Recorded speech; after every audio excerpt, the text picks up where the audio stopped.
Hello, I am Father Calvin Robinson, and this is my Common Sense Crusade. We have a slightly different show this week. We're still covering current events from a faith perspective, but we have a guest, a studio guest, my first in-studio guest, and I thought who better to have on as my first guest than one of the original 21st century Crusaders. Tommy Robinson, how are you doing? Thank you for that introduction. Not at all. I'm probably going to get in trouble for that one, but I don't care anymore. Yeah. Now, you and I had a very fruitful conversation on your podcast, and actually, I think you delved into some of my background that I haven't discussed in any other podcast. And I've done a lot of podcasts, as I'm sure you have. Yes. So I think there was a genuine conversation there. I thought it was very good. So I wanted to bring it back and find out more about you. Yeah. Okay. I could delve into your background, if that's all right. That's all right. And it's been very well received, our podcast, yes, as well. So I've got some great comments back from it. And everyone I meet, like even I just done Cole Benjamin. Right. I think I know his politics, but I don't know much about him. And I want to know about his upbringing. I want to know what's made him the person that's done this. So yeah. Who is the person behind the politics? Yeah, that's it. Who's the person? And what makes it that person? What made you the person that didn't back down? Right. Did with cancel culture. So yeah, I enjoyed that podcast. One of my favorites. So did I. Thank you. Well, let's start with an easy question. When did you realize you were either famous or infamous? Famous or infamous? It depends who you're talking to, right? Of course. So 2009, when I started my activism, I obviously wore a mask. No one knew. For a year, no one knew who Tommy Robinson was. Yeah? And I can remember going in and out of Granada Studios in Manchester, and I wore a niqab. And I remember walking into this big TV studios, and the whole place is just looking at me like, who is this dude? Yeah? And I've gone and sat down, and they're all like questioning why I'm wearing it. I said, well, a Muslim woman wears this so the men don't feel the urge to sexually abuse them. Yeah, I'm wearing this because my life's in danger, unfortunately, for talking about these issues. But I remember it was hard in the early days. I'm going back to 2009, 2010, because when I'd walk down the street, I would receive abuse. I'd get spat at, I'd get attacked, because the media had built this image of me as a figure of hate. And obviously I was talking about controversial things that at the time no one wanted to listen to or have a discussion about.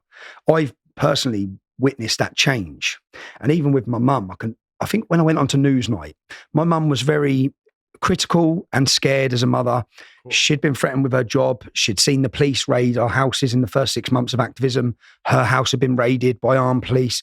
All these crazy things were happening. She was begging me, stop, Stephen, stop. The effect you're having on your family, you're going to get killed. And I went on to Newsnight with Jeremy Paxman.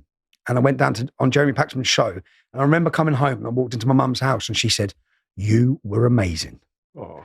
And she said, "You've got a skill and I can't believe what I just watched with you on Newsnight." So then, and as the years have gone on where we're at now, every street I walk down, someone shakes my hand. So I've seen the change in public opinion.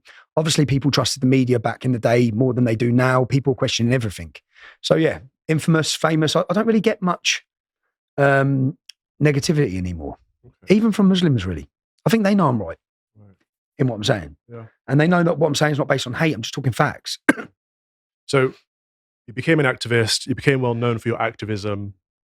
You must have learned very quickly that the media were not on your side or not on the British people's side. When did you stop trusting the media? When we started the English Defence League, our first demonstration, we had National Front Go to Hell. Right. We had Black and White Unite. And I went to an interview with The Guardian. Now, I didn't know that certain newspapers were on certain political sides. I was 25 years old, coming off of a building site. Yeah, I didn't care. I didn't care about politics or the media. And I went to a meeting in a restaurant called The Brèche with two black friends. Yeah. And one of them's Luke. He's 6 foot. He's as tall as you. And the other one. And I went to this meeting and I sat down with this journalist thinking, I'm just telling our story. Yeah. I didn't know there was a risk to it. I just thought I'd sit down and tell our story. The Guardian article come out and it called me a racist. And I was gobsmacked. And then I was like, what? What is this about? Like, he didn't mention my two best friends that come with me. He didn't mention any of the things or the points we were making. He literally just created this different narrative of what we were doing. So that was one incident. That was the first incident. And then when we went to Birmingham for our first protests, Salma Yaqub come out and she rallied people, and it turned out an imam did as well. That the racists had come to Birmingham. There was only 50 of us for our first ever English Defence League demonstration. And I can remember the streets, Muslim mobs come from everywhere. And there was a white child with a green hoodie on. And this image was in the national newspaper. And the Muslims were just beating everyone in the street. This kid wasn't even with us. And there's a picture of them jumping on his head. So he's on the floor. The Daily Mail run a picture. And under the picture, it said, "A fascist is attacked by anti-fascists." And I remember So looking. they were using that language back then. Back then, a fascist is attacked by an anti-fascist. This is 2009, and I looked at the picture. I thought, that is an innocent white man who's been beaten for being white by a gang of racists, and you're calling him the fascist. So I had an awakening very quickly, and it shocked me. It totally shocked me. It shocked me the media's agenda. It's the lies they told, the blatant lies. So I had very, very quickly, I understood not to trust the media, but I still continued I had to use the media. So I still continued. And the only times they got me on TV, it was like a setup when they thought they had something. So when Breivik went on a killing spree, after Lee Rigby's incident, Manchester, all these different things, they got me on to try and humiliate me. But each time it didn't succeed. Each time the public were coming more supportive, they were listening. And I think that's why then I got blacklisted totally, because they didn't want me talking to the media. They didn't want me talking to the public.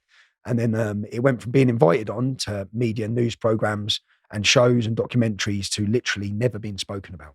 But to some degree, I think it worked. Even in the back of my head, before I met you, I'm thinking, oh, I can't, at least it's not as bad as Tommy Robinson. There's always that equation in your head, not as bad as Tommy Robinson, for years. And then I questioned myself, thought, well, what does that mean? What does Tommy Robinson stand for? What does he believe in? I don't actually know the fellow, but somehow this has been implanted in my head that you can say what you like as long as you don't reach the levels of Tommy Robinson. What levels are they? So that's been, the medium narrative somehow worked. What was their agenda, do you think? Their agenda was to make me toxic, that everyone's too scared to speak with me, that anyone with any credibility, so that they could continue to, that they knew that our voice, the only reason why the English Defence League was so successful was because it wasn't racist, because it wasn't far right. These racist far right groups will get 20, 30 people on the street, but they created this image, but anyone listening to us knew we wasn't. So that's why it was such a huge movement at the time. It spread across the country like a wildfire, and they didn't want people joining it. They didn't just not want people joining it, but they wanted people too scared to align with me. So they managed to keep me, and that still happens now. Yeah. There's mainstream people now who are saying what I'm saying, but before they say what I'm saying or what I've been saying, they wish to slam me. Yeah. To make themselves feel comfortable enough to say, to speak openly about Islam or condemn Islam or critique Islam. So it did work. Did it work? Well, I sit sometimes and think, we were up against the best funded ideology in the world, Islam, okay? We were up against the biggest police force and the institutions, the establishment. And we've had a full-on attack to demonize and destroy my name. Yeah. And everywhere I walk, people shake my hand or cheer out of car windows. So I don't believe it's worked. I sit comfortable that people fight my corner everywhere. On every major news channel, when I went to jail in 2017, who is Tommy Robinson? Every channel done a mini documentary. Who is Tommy Robinson and why is he in jail? And the thumbs up and thumbs down, which you used to have on YouTube, were totally against them. Yeah. Right. And I read the comments. And when I read the comments of my Oxford Union speech, and all the people are angry. They're saying, I can't believe, I thought this bloke was a brain dead Nazi. Yeah. I can't believe I've been lied to the way I have. Yeah. So I think that, I sit in quite a comfortable position now in the fact that many people know who I am, know more about me. But for years, it was very difficult. It was very difficult even with, you walk in somewhere and you see the way people look at you. And I think, like, you're looking at me with suspicion, with that I'm full of hate, because that's what they've been told. But I don't blame them either, because if I wasn't in the English Defence League and I wasn't Tommy Robinson, and the English Defence League were coming to my town, and I went onto the internet to research who they were, I'd come out against them. I think racist Nazis, you're not coming to my town. I'd be one of the people opposing them. So until people, and I think COVID has definitely helped with this, people realised with COVID, with the vaccines, with all the lockdowns, that they were totally lied to, and that the media didn't tell the truth, and neither did the politicians. And then they start asking questions. If they lied about that, what else did they lie about? And I say, with the invasion of Iraq and Afghanistan, they lied to us. They've lied to us about everything. Yeah? And most people now can see the lies. I thought when we went into Iraq and Afghanistan that we were fighting for our safety. Yeah? Now I have a totally different view. But many people are going through the process of an awakening when it comes to the media and when it comes to the to journalists and to the establishment in general. So they've been showing up on too many of their lies. I've absolutely humiliated them, I believe, with my documentaries, whether it be Panodrama against the BBC, Hope Not Hate, showing how the NGO organisations work with the media to create people to lie on TV about you. With all of these things, And that's why I believe I was totally censored as well. Yeah. Because they can't have you humiliating them and showing them up. Well, I think one of the best things we can do is to humble ourselves, right? And I feel like I'm humbling myself in doing this because I think COVID got me. The government got me. Those first couple of weeks, I was like, whoa, this is serious. And then eventually I woke up to the lies. Black Lives Matter didn't get me. So straight away I spoke out against it. And I felt the media and then the government narrative coming down on me. And this is why I've opened my eyes to what you're doing. This is the reason we're doing this conversation, because I want people to get to know who you are, why you care about the things you care about, why you fought the good fight for the last 15 to 20 years that is only just now getting addressed by, we had governments, politicians addressing the Islamism problem just this week, but it's taken all of this time to get there. So, which leads me to the question of why? Why have you done it? What's your motivation? And it's the attack. And what people need to understand, I say, you can watch this and you can disagree with my politics or you can disagree with my view on open border immigration. And you may find yourself on the right side of free speech now. Yeah. But I was censored and I was deplatformed for talking about Islam. Yeah. Then it went to doctors and nurses. Yeah. Then it went to people talking about transgenderism. Yeah. What's next? People, you don't want your children sexualized. You're now being censored and deplatformed. You're now far right. You're now a figure of hate. And as I said, they continually shift the goalposts. Minor attracted people, is that coming next?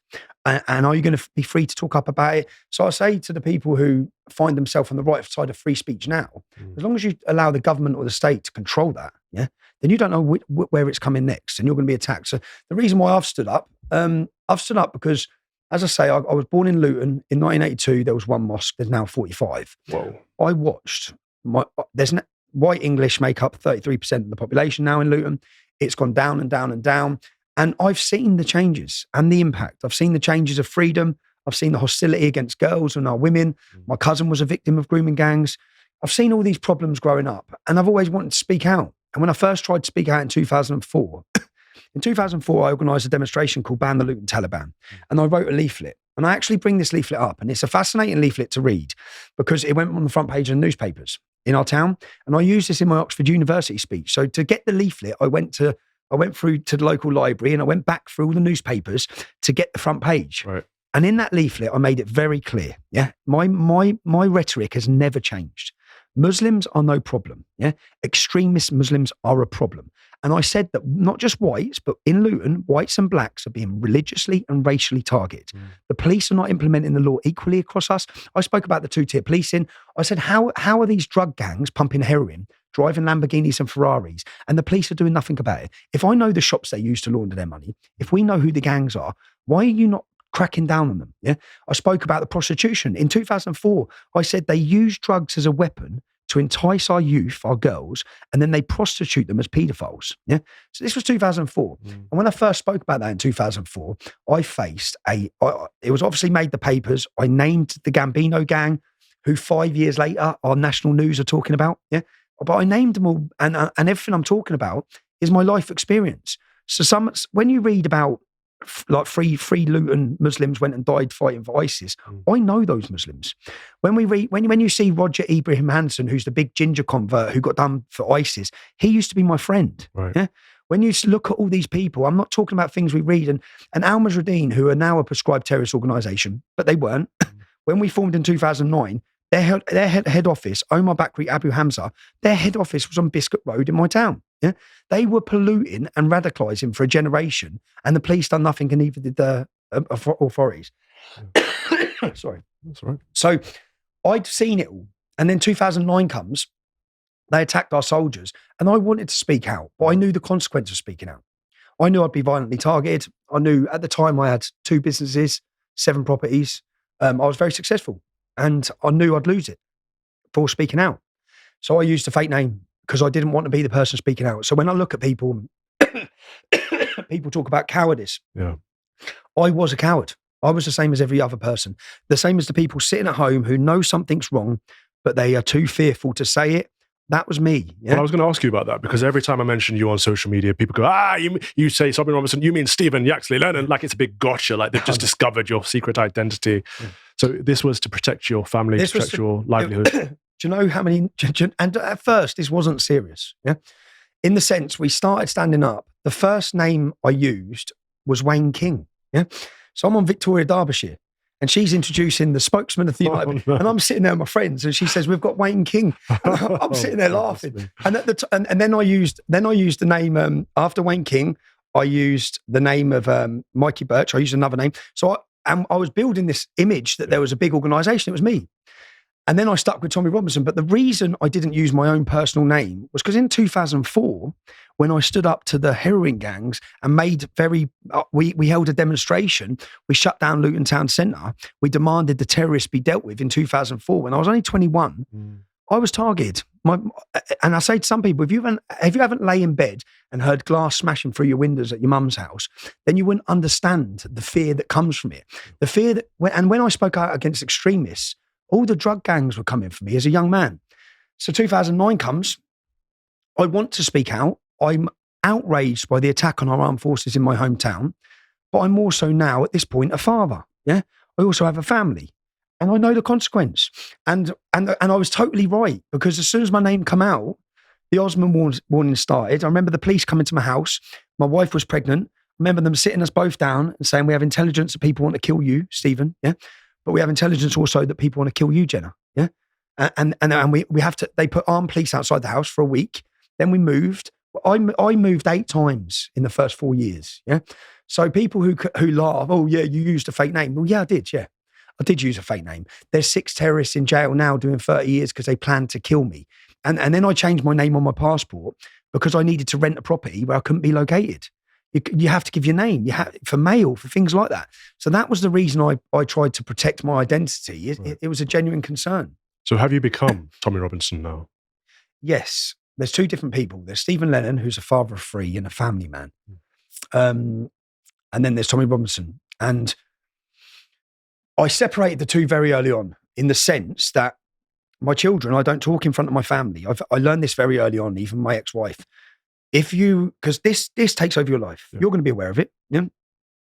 Any activists or people who get involved in this will realise, I'm sure Lawrence Fox is aware of it, this takes absolute control of your life. Yeah. And if you believe in it the way I believe in it, you have to find a balance of family, because otherwise I become obsessed with this issue, yeah, and I become a fabulous leader to the English Defence League.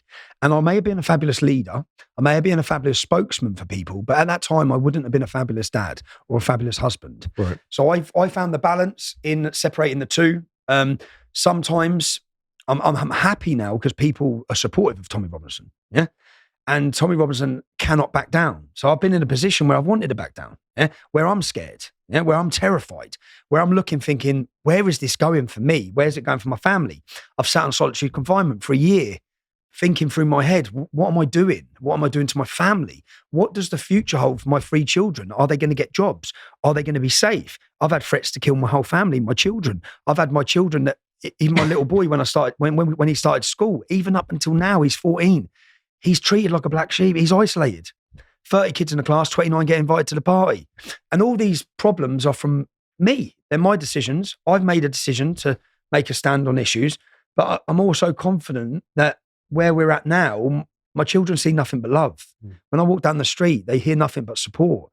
That changed. And I'll give an example again. My mum used to work at a Catholic school.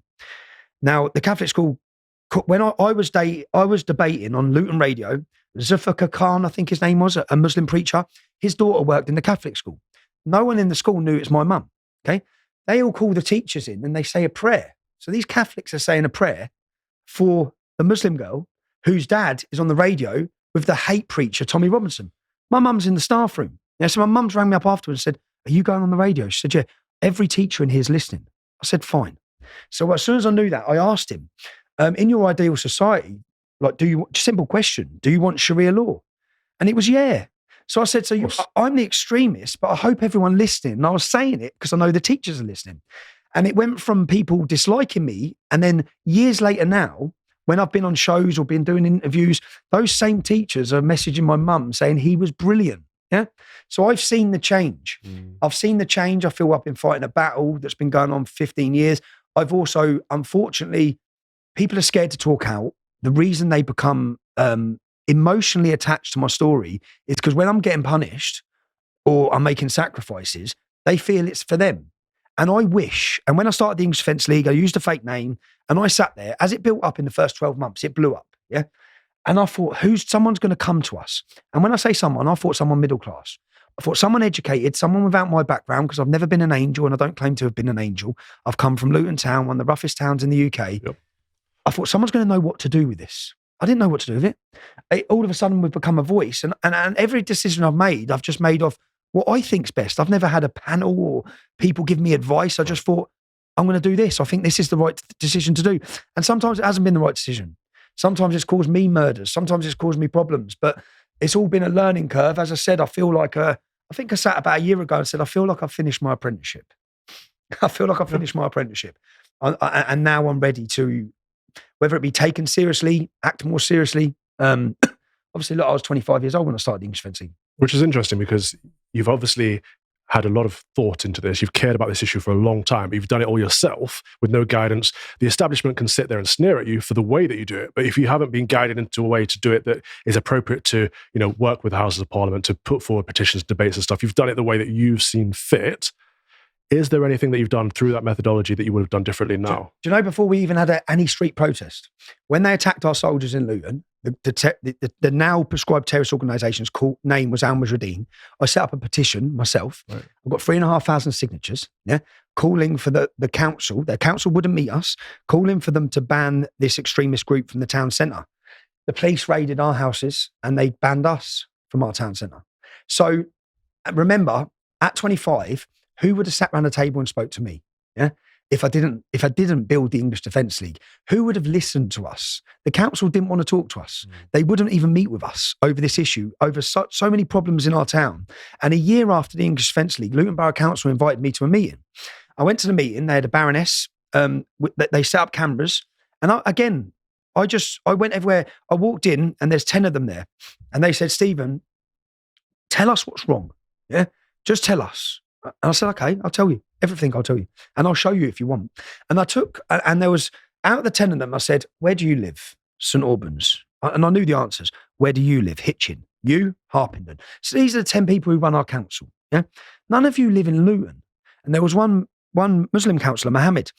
I said, Mohammed, you live in Bury Park, don't you? He said, yes, I do. I said, you're in touch with your town and community. There's not one of you people here who I believe represent us. Yeah.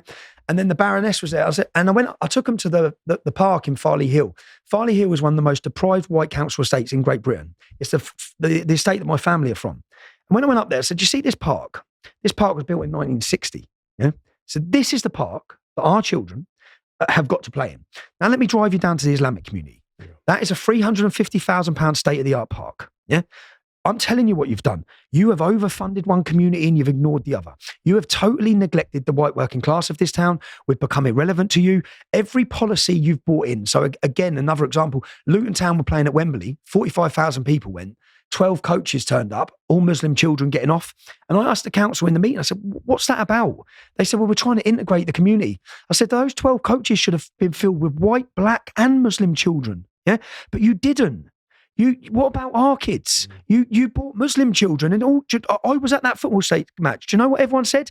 Everyone's angry with the Muslims because you are making these decisions. And I went through all these decisions and they called me back down 12 months later. So lots of people may not want to admit the meetings I've had with them in councils or even different politicians. But I went down 12 minutes later and they said, Stephen, we've addressed this. We've put funding here. We've funded that. We're bringing the community together on that. So they listed through and I said, so you're listening.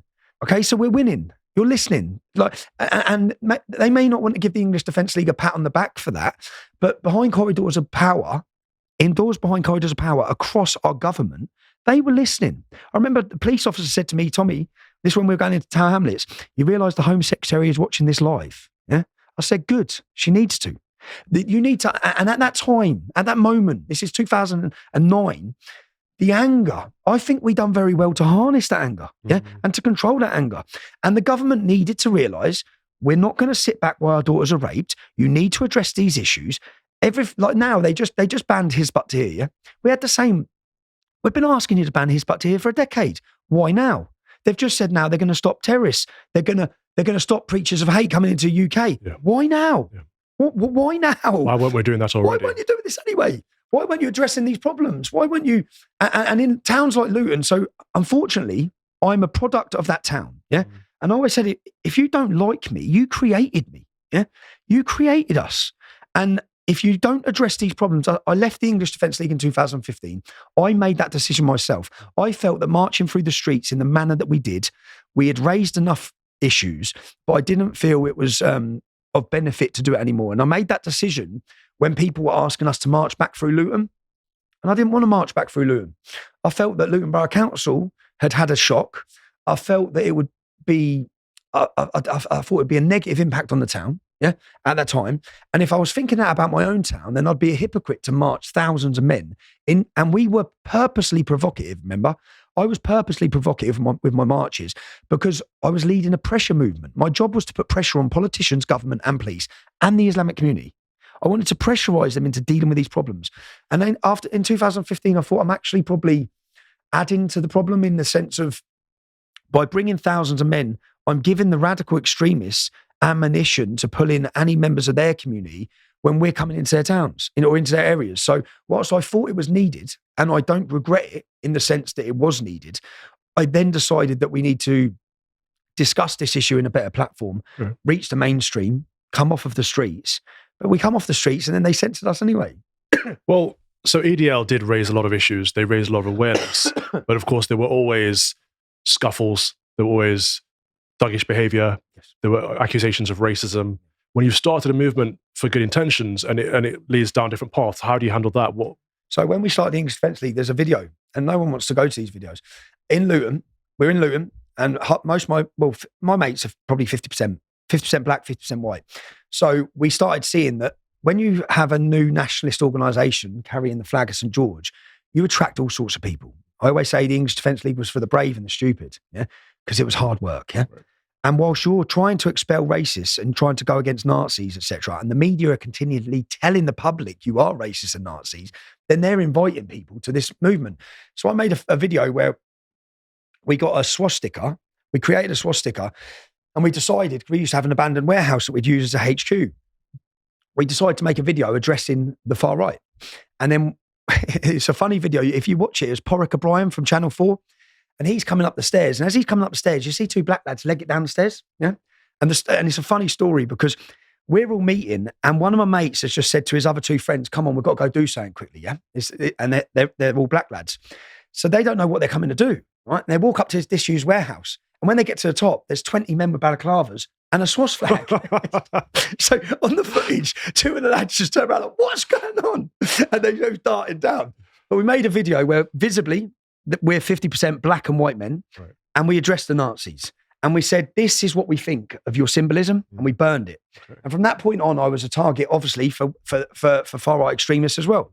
But so we done everything we could. At every single English Defence League demonstration, I made sure a non-white person spoke and a gay person spoke, yeah? I made sure that I made it clear. And I remember, and we had clashes, and they'd say the English Defence League are fighting each other. No, we're kicking them out. Right. Yeah, we're kicking them out. You keep inviting them in. We're kicking them out, and purity comes with time. And I'd say we got there with the English Defence League in the end. We got to a position where we were reaching a different audience, where we had established ourselves. But then I went to custody. I went into prison, and I remember coming out of prison, looking at videos and seeing those same groups that I'd kicked out at my demonstration.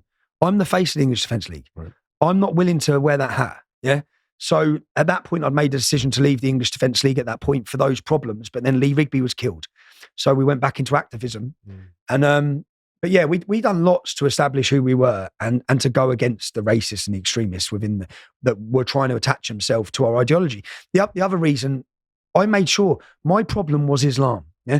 If I was against wholesale immigration, I wouldn't have one friend or person that I love. Right? I'm from Luton Town. My mum was an immigrant. Yeah. My problem was Islamic immigration. Okay. And lots of people want the English Defence League to talk about other issues. Lots of people try and direct it. And I was pointless. No, we're not. Okay. Because I want it to be an open umbrella for people to join from different political backgrounds, from different groups. And that's why we made a Jewish division, a Sikh division, a Hindu division. We had some Muslim support. Abdul was one of the most famous. Abdul's a Muslim gentleman from Glasgow. He's one of our most famous supporters. Yeah.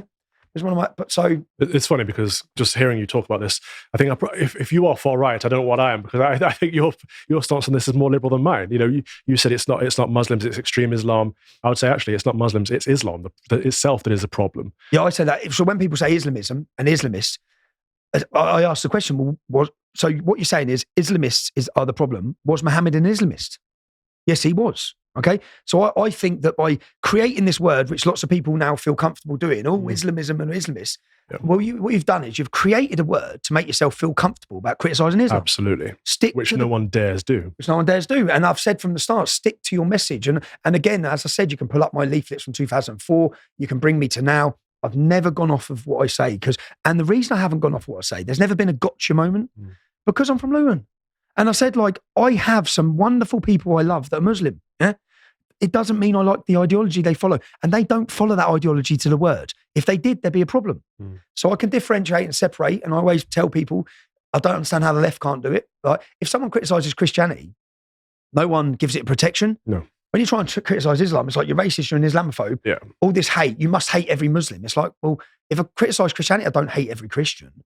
Why are you giving it this special protection from criticism? It needs criticising. We need to understand it. We cannot sit here and allow 4, 5, 6, 7, eventually 20 million people to believe Muhammad's perfect and wish to emulate him in modern Britain. So yeah.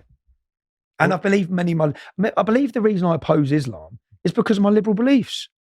I look at it and think, no. Yeah. And I said, where are the liberals? Where are the so-called left who believe in these liberal values when it comes to Islam? They're there protecting it. All right, we'll come back to your politics. We'll come back to Islam. Yep. I want to go back to Luton. Yep. In the beginning. Your mother, your father, who raised you? What was your family like? So my mum was one of 8, Irish, very poor family. When they come to Luton, no blacks, no dogs, no Irish. Wow. 8 of them in a 3-bed council house. It's a house that I went on to live on as a child. There was me, my brother, my mum and my auntie in one room. Then there was my cousin in the other. And then there was a lodger in the other. And I had a fabulous upbringing. Yeah? I had a very warm and loving family. My dad, or my real dad, I haven't seen since I was young. But I had a stepdad who brought me up, who I call dad. Yeah, I don't believe DNA makes you a dad. Right. He's Scottish. It's the joke I always make. My blood's English, but I always say my mum's Irish, my dad's Scottish, so I started the English Defence League. Right.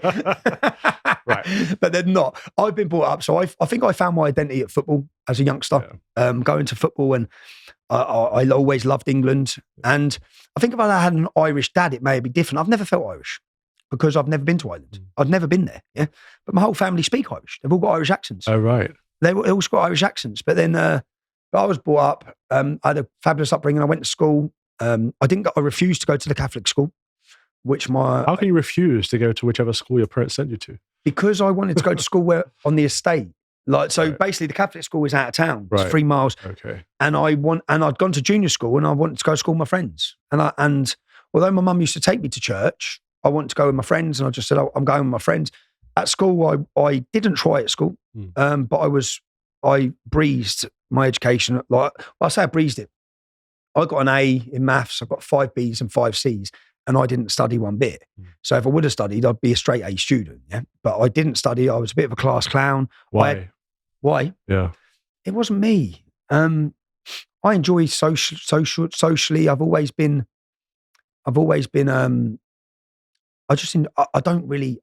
don't like reading. I can listen, I can talk. I don't really like reading. I didn't really like the education side of school, but I was good at it. So I was naturally, I could sit next to my friend and talk for an hour.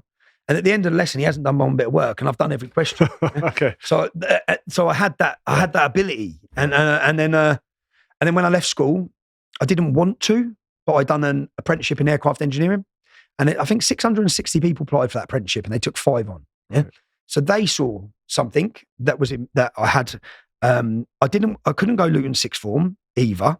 Not that I wanted to, but Luton sixth form, if you want to go Luton sixth form, you've got to put your head down. And I've never been the person that can put my head down. And I learned through school. There was lots of clashes at school with the Muslim children that would bust into the area. And there was lots of racial problems. I remember when I left school, our school was closed for 3 days for race riots. Our school. Really? Yeah? So you had the Muslim playground, then you had the non-Muslim playground. I've never seen anything divided by race. And this was just down to the kids going to their own playground. Going to their own playgrounds. Right. But I always say to them, if you go into my school dinner hall, you'd have everyone sat together, whites, blacks, all integrated. Yeah. In the corner, you'll have 10 tables of Muslims. Really? Yeah? So that divide, we didn't create the divide as children. Okay. It was a natural divide. I never understood that divide until I went to jail in 2011. A Muslim outreach centre sent me a Quran. Yeah. And to try and convert me when I was on, and I spent 22 weeks on solitary confinement in that sentence. And I took the Quran and I thought, you know what? I've seen all the problems. I used to talk about the problems. Let me look at this. So I took out a pen and paper. Remember, I had 23 and a half hours a day just to sit there. Right. So I took out the paper and I challenge anyone to do this. Yeah. Open this book, and everywhere it mentions do not be friends with Christians or Jews, write down the paragraph. Every time it talks about oppressing women, write down the paragraph. So I wrote loads of lists where I was searching for verses. And it took half hour. And then I went, oh my God. The amount of references to not being friends with Christians or Jews, Okay. then it all made sense. My whole upbringing made sense. The school playground made sense. The school dinner table made sense. The hostility made sense. I understood. It's like, and then I realized, so in 2011, up until 2010, 11, I was talking about extremist Muslims. And then it just triggered. I thought, it's an instruction manual. It's just faithful Muslims. They're reading this from the age of 4. They're being told not to be friends. This makes sense. And I compare it. Imagine I was bringing my children up not to be friends with black children. Yeah. And there was, all of us were doing this. Yeah. Well, they're not going to be friends with black children, are they? Yeah. If we're instilling it in their head every day through an instruction manual. So that was my awakening. Was that my awakening to the Quran?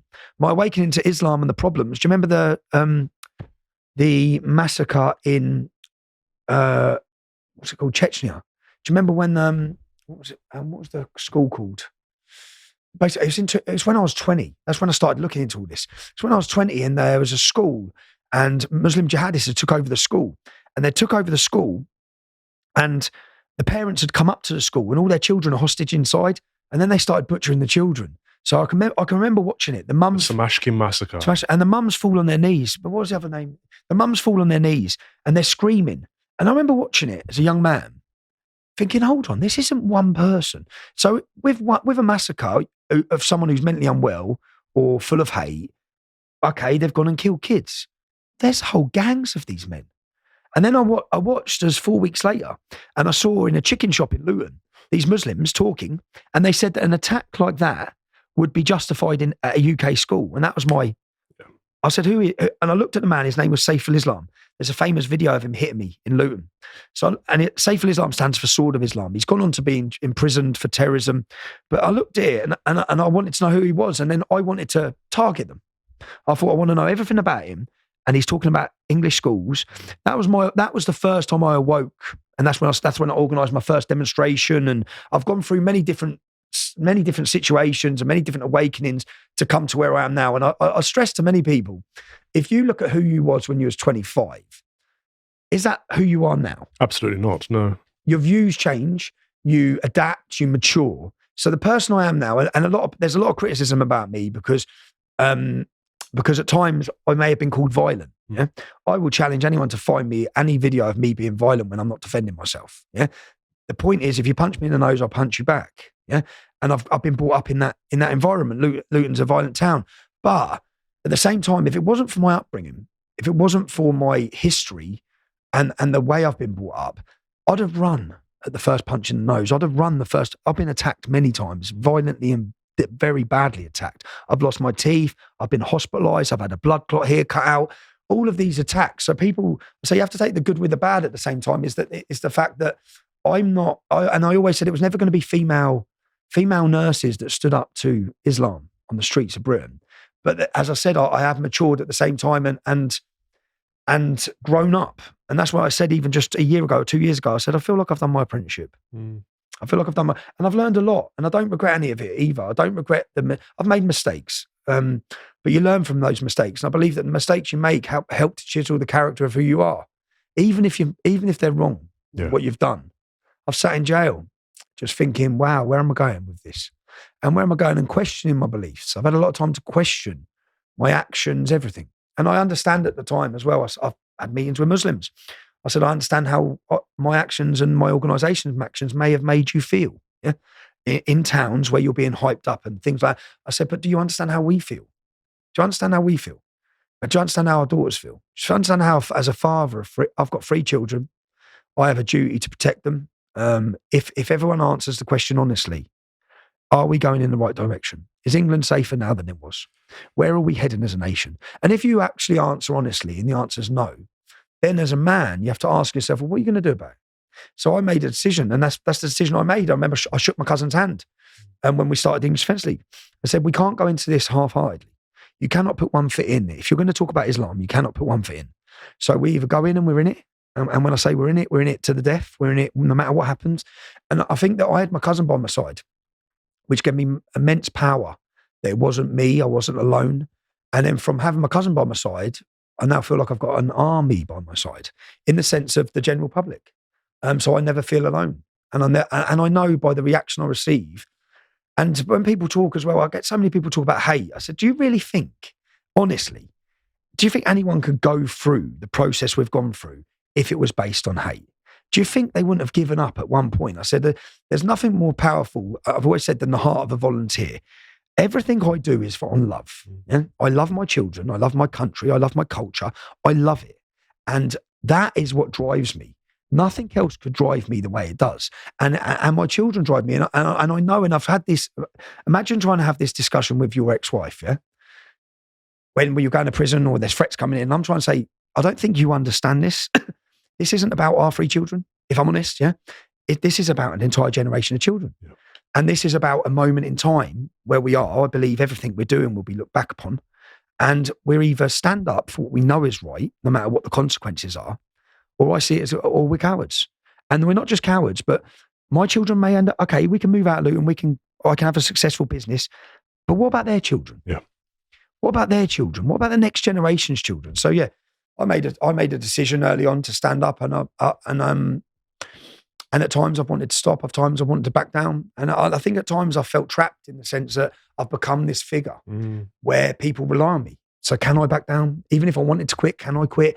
And I've had all these questions going on in my head at times when I've been in prison. I'm thinking, when I get out of here, I'm never talking about Islam again. But then even if I tried to keep my mouth shut, I can't.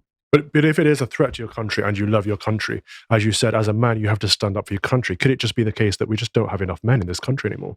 Well, I believe that they've got the men trapped. I believe that when things change, they're going to change so quick, so fast that everyone, I heard someone, if the government are worried now about the anger they're getting from the Palestinian demonstrations, wait until the entire British public understand what you've done to this country. Wait until the entire British public understand you've put their children at risk. Wait until they understand that their children are not safe because of your actions. If you think you're worried now about a few Palestinian demonstrations, this entire country is going to turn on you. Yeah? And I say the swing from left to right, moments in history change the direction of a nation. Now, Bloody Sunday changed the direction of what was happening in Northern Ireland, okay? There will come a moment, and I'm not in control of it. We won't be in control of it. Something's going to happen where all those people at the minute who have been silenced and not free to speak, when it goes like that, they're not going to be whispering. They're going to be screaming, yeah? Because the vast majority of people have been silenced. And I don't blame them. As I said, I wore a mask and used a fake name. They've got people financed up here. They're just about paying their bills. They've got children, they've got families. They're reliant on their job, which they'll lose if they speak. So everyone's been muzzled. Everyone's been muzzled. But I think when it turns, it will turn so fast. And at that time, I think that people are going to look to who was telling the truth as well. And I think they're going to look at the media. They're going to look at the politicians. Right. They're going to be upset. Yeah. And unfortunately for the media and the politicians, people like ourselves are the people who have been telling the truth. So we will gain more trust, more credibility with the public. They know we've been through what we've been through to tell the truth. And I think that we'll get people taken more seriously as time goes on, because everything we're saying is going to be proven. I think people are seeing it. I hear what you were saying about meeting the politicians in Luton, and they were listening but not quite getting it. And I see exactly the same thing happening today when the politicians stand up in the Houses of Parliament and say, we're afraid to go outside of the Palace of Westminster because of all these Mohammedans out there they hate us. And so what do? Jeremy Hunt stands up there and says, we'll give you £1 million for a Muslim statue. It's they still don't get it. Feeding the crocodile. They don't get it. They don't get it. But you talked about this is not in hate, this is in love. And I think there is some hate in this though, but it's not necessarily coming from your direction. Let's give you a breather and take a look at this clip that's been hitting social media this week.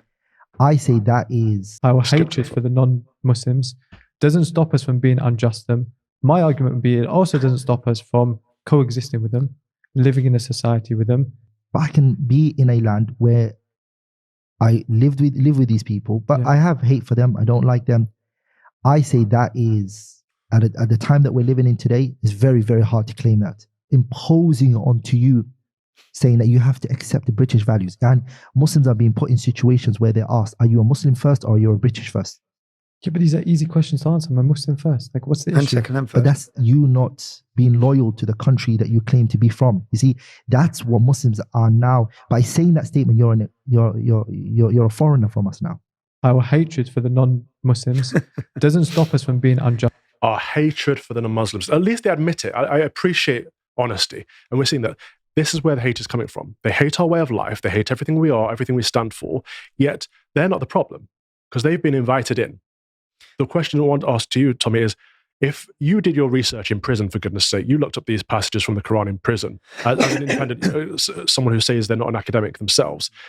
If you can understand where the hatred comes from, why don't these politicians who are importing all the Mohammedans into our land understand? They do understand. So in this book here, we have a comment from Boris Johnson. Remember what it says in the Holy Quran, slay the unbelievers wherever you find them. We will perform jihad against the kuffar, the unbelievers. Boris Johnson wrote that in 2003. Boris Johnson's fully aware of what Islam is, but he's a coward. Okay, I believe many of our political leaders fully get what's happening, but they're cowards. Yeah. Now these gentlemen talking there about hate. The problem we have in the UK is the silver-tongued Muslim are usually the English-speaking are Salafists and Wahhabists. So they're the ones that have risen to the, like, again, I'm just going to give it Luton as an example. We had a Luton in Harmony program set up in the town where the council worked with religious leaders and they all built this program called Luton in Harmony. Kadir Bask was the main vocal voice of the Muslim community. Now we've got 45 mosques. The Salafists are not representative of all those mosques. But on news, on the TV, in the chat shows, the voice was given to the Wahhabists, to the Salafists. Now, and that gives him power in that community. He is a radical.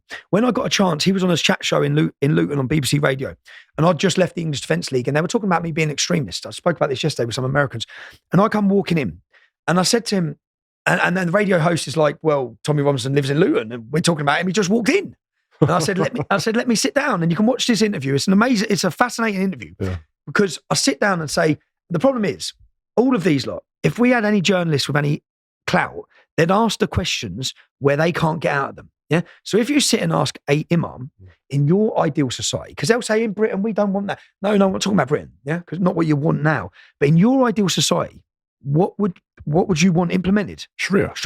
They admit it. Right. They can't not admit it because they wouldn't have a congregation left. Right. They'd be seen as kafar themselves. Yeah. So they admit it. And I said to him, what would the punishment be for homosexuality? Because the radio host is gay and I know he's gay. Yeah. So what would the punishment be? It'd kill him. Yeah. I said, so hold on a minute. Yeah. I'm the extremist because I want the niqab banned. Yeah. But this gentleman is part of Luton in Harmony. He's the moderate. He wants to kill people. From that interview, Pink News reported on it, Gay News. Oh. From that, because Kadir Bask was the head teacher of a school. The school got raided by Ofsted. They found books teaching the children cutting off hands and feet, punishment for adultery, in the school library, yeah? So then they started to close the school. Then Khalid Massoud does a terrorist attack in Westminster.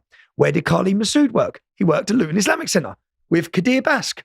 So all of this is going on. I've been screaming about Kadir Bask for 10 years. When I first started my activism, my friends, and again, it's what I know from growing up in Luton, I've got some Pakistani friends. As I'm driving through in my early years, they said, that's the terrorist mosque. I mean, when I was about 16, 17, that's the terrorist mosque. It was Luton Islamic Centre. I said, why? He goes, bruv, that's the one, man. They're all the bad guys, yeah? I said, okay.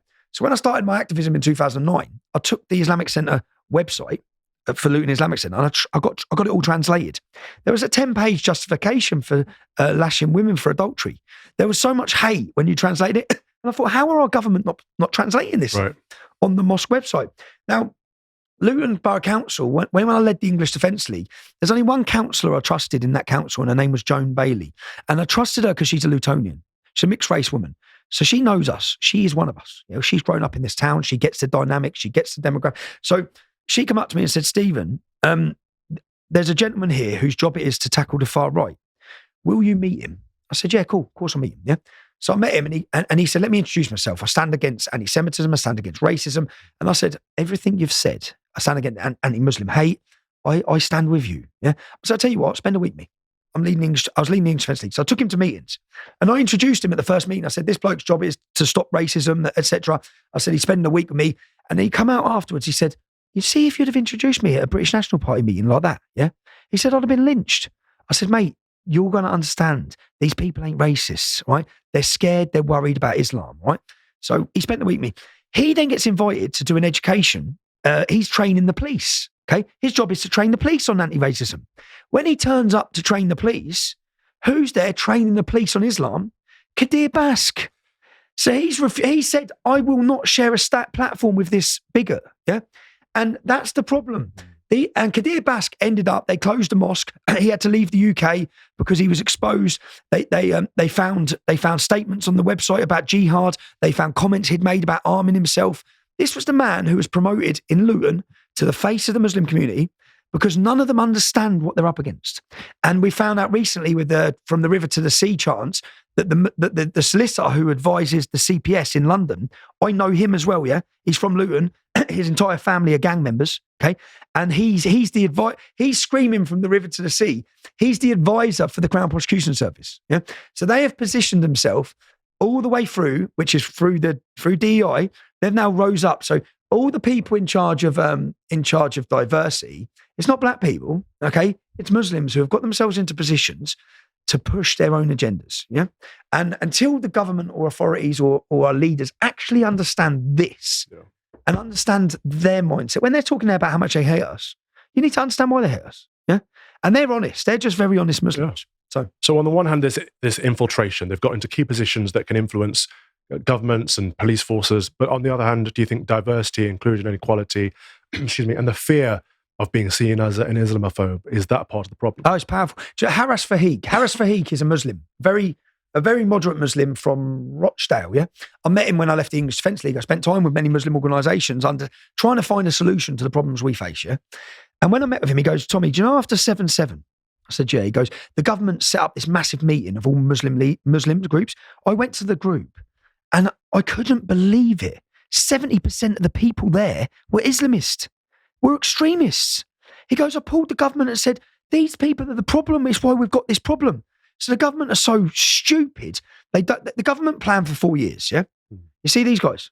They're planning the next 200 years. Oh, yeah. They've been planning this for 40 years. The caliphate, yeah. They're quite happy to wait. Yeah. He'll have 5 kids, he'll have 7 kids, their children will have 7 kids, yeah, and they'll get where they want anyway. So they've won already. That's their goal. They've been attempting this for 1400 years to dominate Europe. Right. Yeah? Well, this is why we have a crusade. This is why this is the common sense crusade, because the Crusades pushed back the caliphate.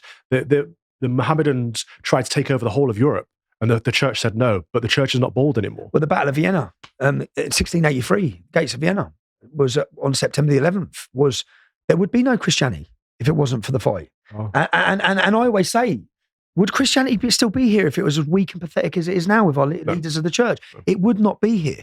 But they're very honest. And the power of political correctness and the fear of being branded racist, yep, and the way they've got society that you can't speak, it's like we all self-censor now. Well, I don't. You don't, yeah? But many people do. Yeah. Even people on our side of politics. I've seen people who have aligned with me through the past. Once we got cancelled off social media, they wouldn't align anymore. Oh, yeah, I've seen the same, trust me. Yeah, you've seen them because they're worried. But at the same time, I understand why they're worried. The fear is legit. The fear of losing your house, the fear of owning nothing, the fear of not being able to pay your bills, which is how they've got society. But I believe, I believe now, you've seen the shift. There's been a massive shift. In the last 6 months. There's been a huge shift in the public opinion, in the way the public are thinking, in their awakening. I think we're going through a mass awakening. In their awakening of the lies, if their awakening of the dangers of Islam, the demographical change, even if we stop immigration tomorrow, the demographical change to this country has to be stopped. Well, by 2050, it's projected we will be an Islamic country. Yeah, but there's so many things we can do to stop that. More benefits from more than 2 children. Stop it, okay? Address the problem. My local imam's got 3 wives and 14 kids. We're paying for that. But see, I would say the opposite. I'd say benefits for people with more than 2 children is great. We need more people to have children, but we need more Christians, more Brits to have children.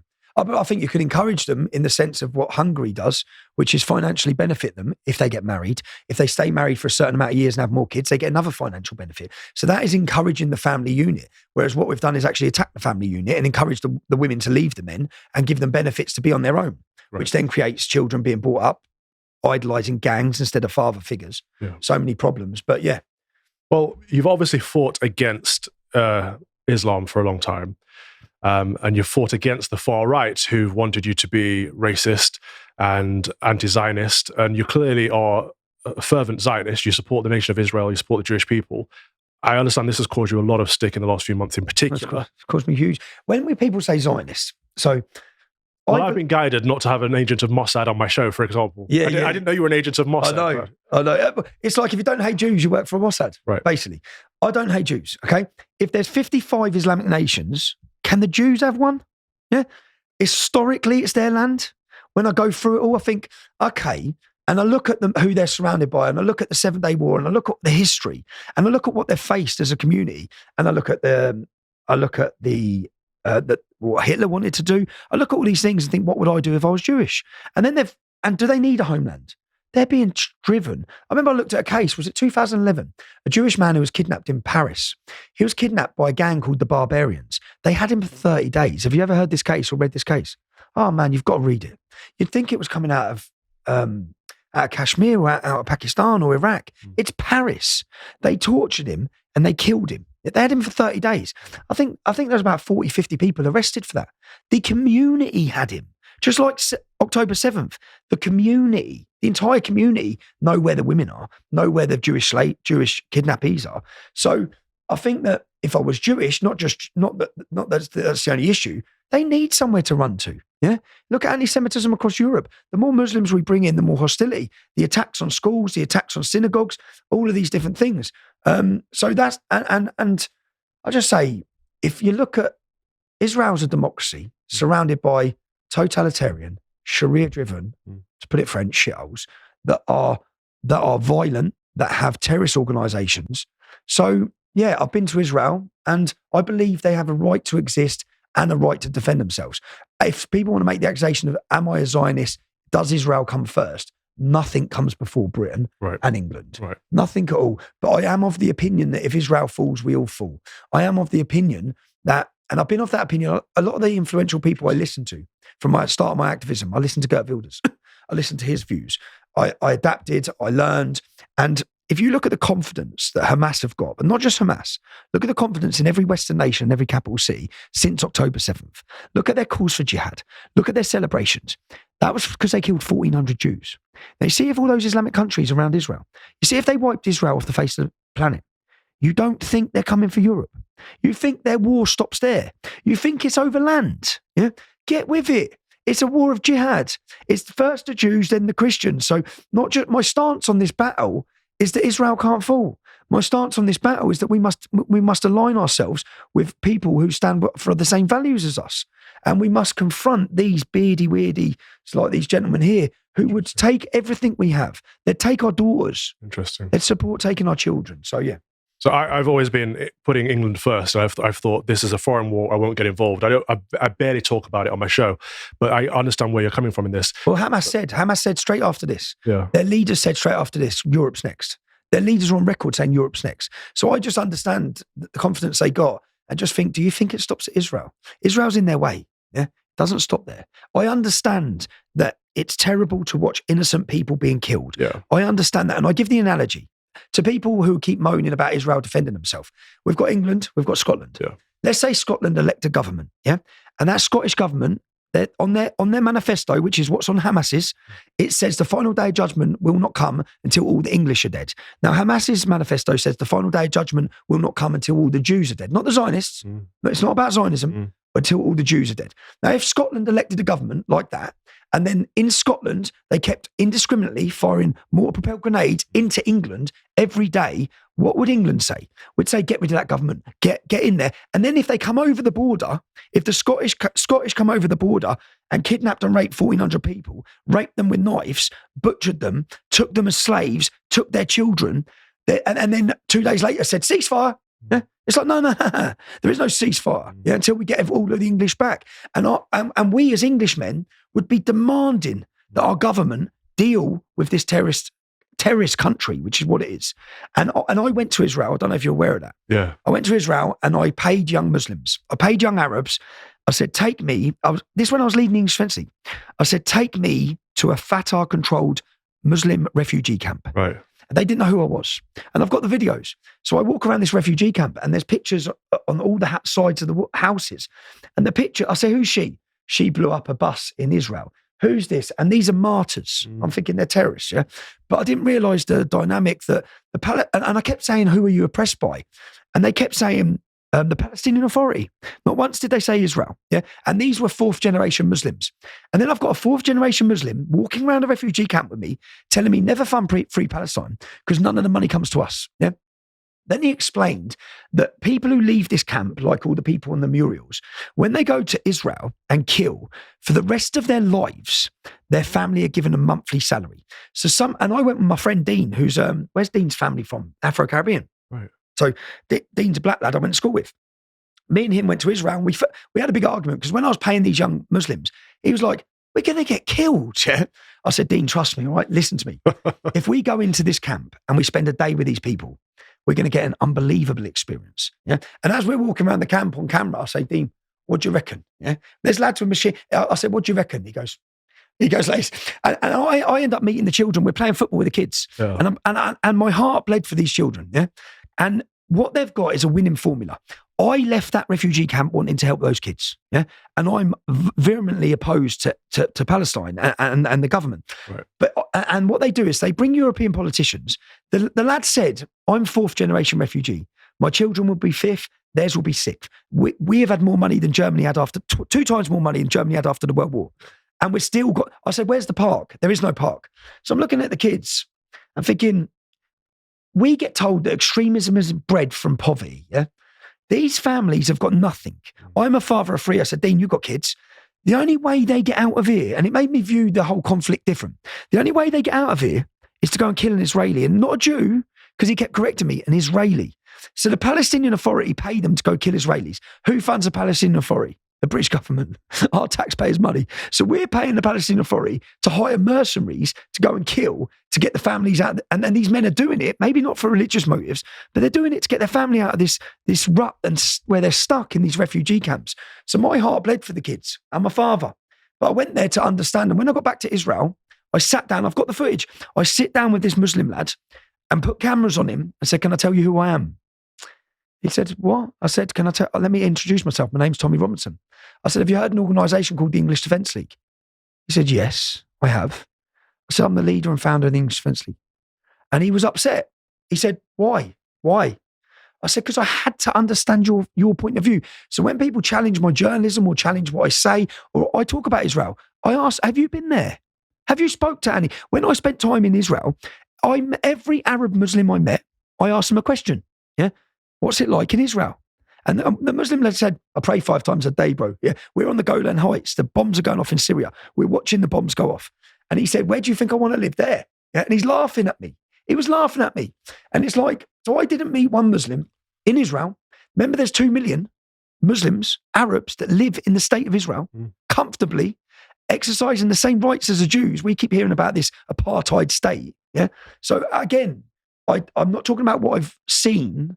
I'm talking about what I experienced, what I heard from people. And that doesn't mean Israel is right in what it does, yeah?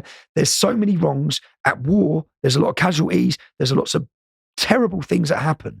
But I try and compare that what we would do as a country if the bordering country to us wanted to kidnap and rape all our women and children, and the government of that country wanted to do that. So yeah, that's my view on Israel.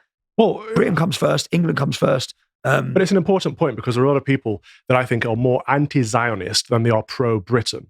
Yeah. As in, they hate Jews more than they love themselves or our country. The far right now, I've never seen anything like it. The genuine Nazis are now happily sitting with the radical extremist Muslims. Right, exactly. They're all combining together. I've never seen anything like it, what we're seeing now. And the Mohammedans are emboldened. They're emboldened on our streets. The hatred of Jews. It's bizarre what's happening. It's like they're all joining together. I've never seen, and it's worrying. It's worrying. Because the pendulum will swing back the other way. Yeah. And people talk about the far right all the time. There is no far right right now. But when the far right comes. There will be. And I've seen that. And I believe I can sense it. Remember that they hate me. Yeah? I'm a race traitor. As I said, I'm a Zionist. And so what started off, so some things they use, for example, Tottenham played Millwall. Yeah. Right. Now I like my football. Tottenham and Millwall are 2 of the biggest hooligan firms in the UK. Yes. I went to the Tottenham Millwall game with Tottenham. Tottenham are a Jewish firm, yeah. Right. But I went with Tottenham, right, to experience a day out. This when I was younger. And people put in the comments, why was Tommy Robinson there? And I put a comment saying, because I'm Jewish, yeah. But I'm just winding everyone up, right? Because I'm Jewish. They take that as a matter of fact. Yeah. And then because Nick Griffin kept talking about Zionism, the next time I went to an event, I wore a badge saying I'm a Zionist. Just like, go away, yeah. So I've done certain things where when they're all pieced together, which is what they keep doing now, they piece them all together and they say, look, he works for Israel. He works. I bought a T-shirt from a souvenir shop, an IDF T-shirt. Like if I was in the IDF, I'd wear an IDF. It's like if I went to New York, I'll buy a New York Police Department T-shirt. Yeah. Don't mean I'm in the New York Police Department. No. and he is a bad man, Nick Griffin. He is not a good. He's not censored out at all. He's never been censored. He still has all his platforms. They censor us because they worry that we are connecting with the public. Yeah. They don't get censored, these people, because they'll never get a mainstream following, right, because the mainstream British public don't agree with their views. But you were with him, right? You were in the BNP at some point. I joined the BNP in 2004. At a time, it was after all the gangs wanted me for first speaking out.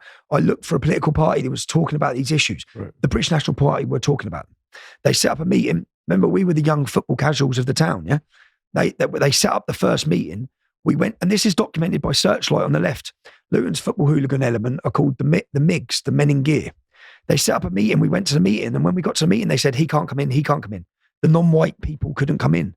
And we were shocked. I was like, what do you mean they can't come in? They're part of our football group, yeah? Oh, non-whites aren't allowed to join. And it's documented when the MIGs fell out with the British National Party. They never stood again.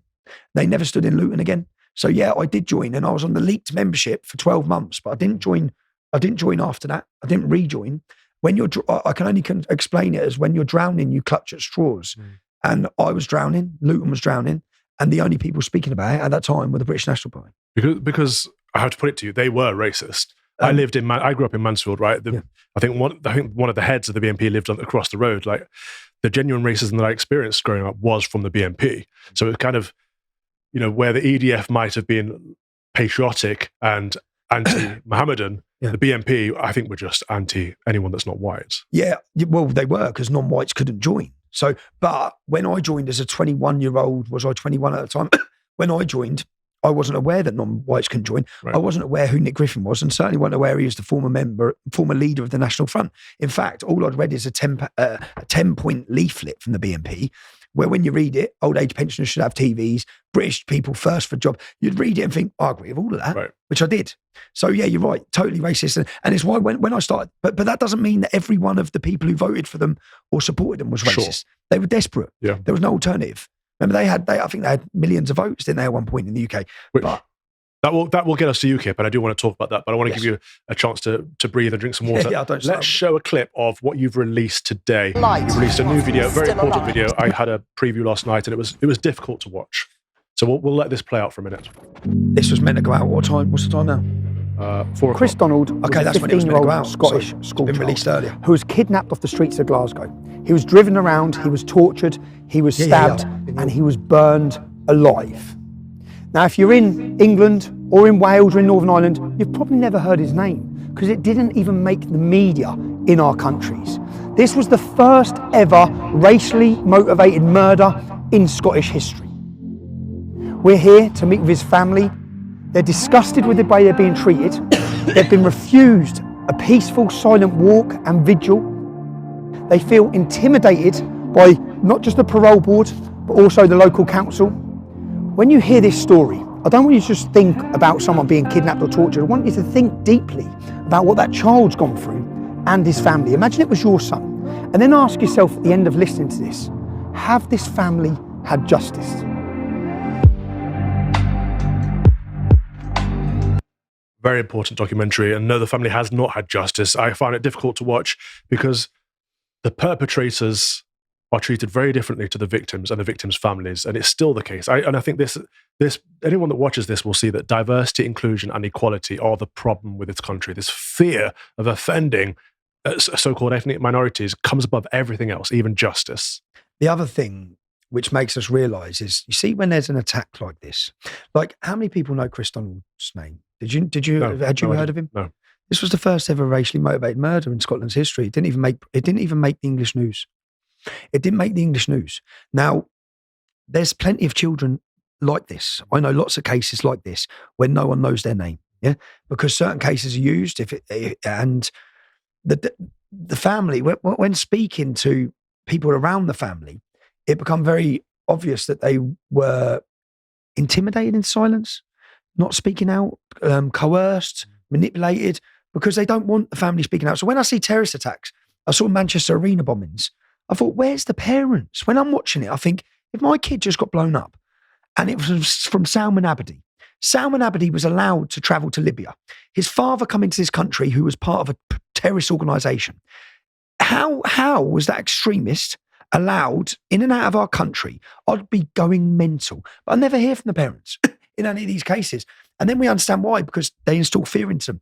For example, this family asked for a silent vigil for the 20th anniversary of his murder. They were told no, because it may raise racial tension. Right. Now, the reality is, you see, if the child that had been killed was not white, if a Muslim had been killed in a racist attack like this, then the council, the government, and probably the leader of Scotland would be leading this vigil. So that family deserves a vigil and prayers for that poor child. Do you know how scared they are? Do you know that's the other sick thing? You know what? I'll offer them a vigil. If they want a priest to come up and hold a vigil for them and with them, I'll do that for them. Would you hold? Yeah, okay, brilliant. Let's see what we can sort out. The vigil's on the 15th. Okay. So essentially... So it's happening? It's happening on Friday the 15th. Friday the 15th, 7 p.m, where he was murdered, which is... When you see where he was murdered and you try and think, they had him for 4 hours. He was a 15-year-old child. The last things he was saying as they're dragging him in the car, I'm 15, what have I done? What have I done? Their intention was to go and kidnap the first white child. Now, the problem I have with this story is that I'm, along with my journalism or along with my name, brings fear. It brings fear to and the family are fearful anyway. They're fearful that these men are being released. And these men are violent gangsters. Yeah. They're no match for these families are no match. They've all got children. They've got grandchildren. The police and the authorities should be treating these families with such sensitivity. They should be making sure that the families are safe and feel protected and safe if these men have been released back into the community. But they're treating them without contempt. Like, shut up, you're not the victim. Well, they're part of the cover-up. I find it disgusting. I think people should watch it. Where can they find it? They can find it on Rumble. I believe it's, I thought it was going out after 4 o'clock, so I'm guessing it's on Rumble, YouTube. I'm guessing it's everywhere. But look up Urban Scoop. And on Urban Scoop, yeah. Right. On Urban Scoop. So you'd lead that vigil, would you, if I spoke to their family? Absolutely. I'll help them however I can. After watching that video, I just think it's disgusting that the murderers and their relatives, their family, are the ones who are protected, and the institution is covering it up and supporting the murderers. They have. All they want is a silent walk, which we've made very clear in that, a silent walk where they're going to let off balloons in shapes of love arts, where they can remember who Chris was. So this walk that they've asked for isn't against the men who've done it. It's not even against the parole board. It's totally separate. It's for the nephew. It's for the child. It's to remember him. And I just want to pause there and say, if you're watching and you are Christian, please spare a thought for him, that his soul rests in peace. And please spare a thought for the family as well, who are still grieving, still mourning, and they haven't been able to do so properly because of the support to the murderers and the support and the cover-up by the institution. So please, in your moments of prayers, have Chris in your mind. Tommy, I know there's so much I want to cover, but I just want to touch briefly on UKIP. And just going to say, if you've watched that, or if anyone who's watching this, can you go to justiceforchris.com, sign the petition, because the petition is a follow-up to try and put pressure on the parole board to prevent the men being allowed to go near the family when they're released. Thank you for that. And so I just want to touch on UKIP, because I know you tried with BNP. You're reaching for a political answer to a worldly problem. You joined. BNP wasn't a solution, so you went to UKIP. Was that after the BNP? So BNP was 2004. Right. Then I started the English Defence League 2009. Right. Yeah. I led the English Defence League to 2015. We created our own organisation based on our own beliefs. We welcomed everybody. And then come 2015, I left the English Defence League and I decided to concentrate on journalism. Right. I didn't want to go into politics. Right. I found my skill. I found my place. I believe my journalism went through the roof. At the time, I was the most watched journalist in the world. Yeah. And my videos were going viral. People were listening. I was getting past the media. It felt so satisfying that I'd gone straight past their cameras and into people's lounges. Yeah. And I'm talking to them. And that's when censorship come in. And when I was asked to join the UKIP, it was through Gerard Batten. I met Gerard Batten, and I still believe he's the best politician this country's never had. If you meet him, he worked for 20 years for BT.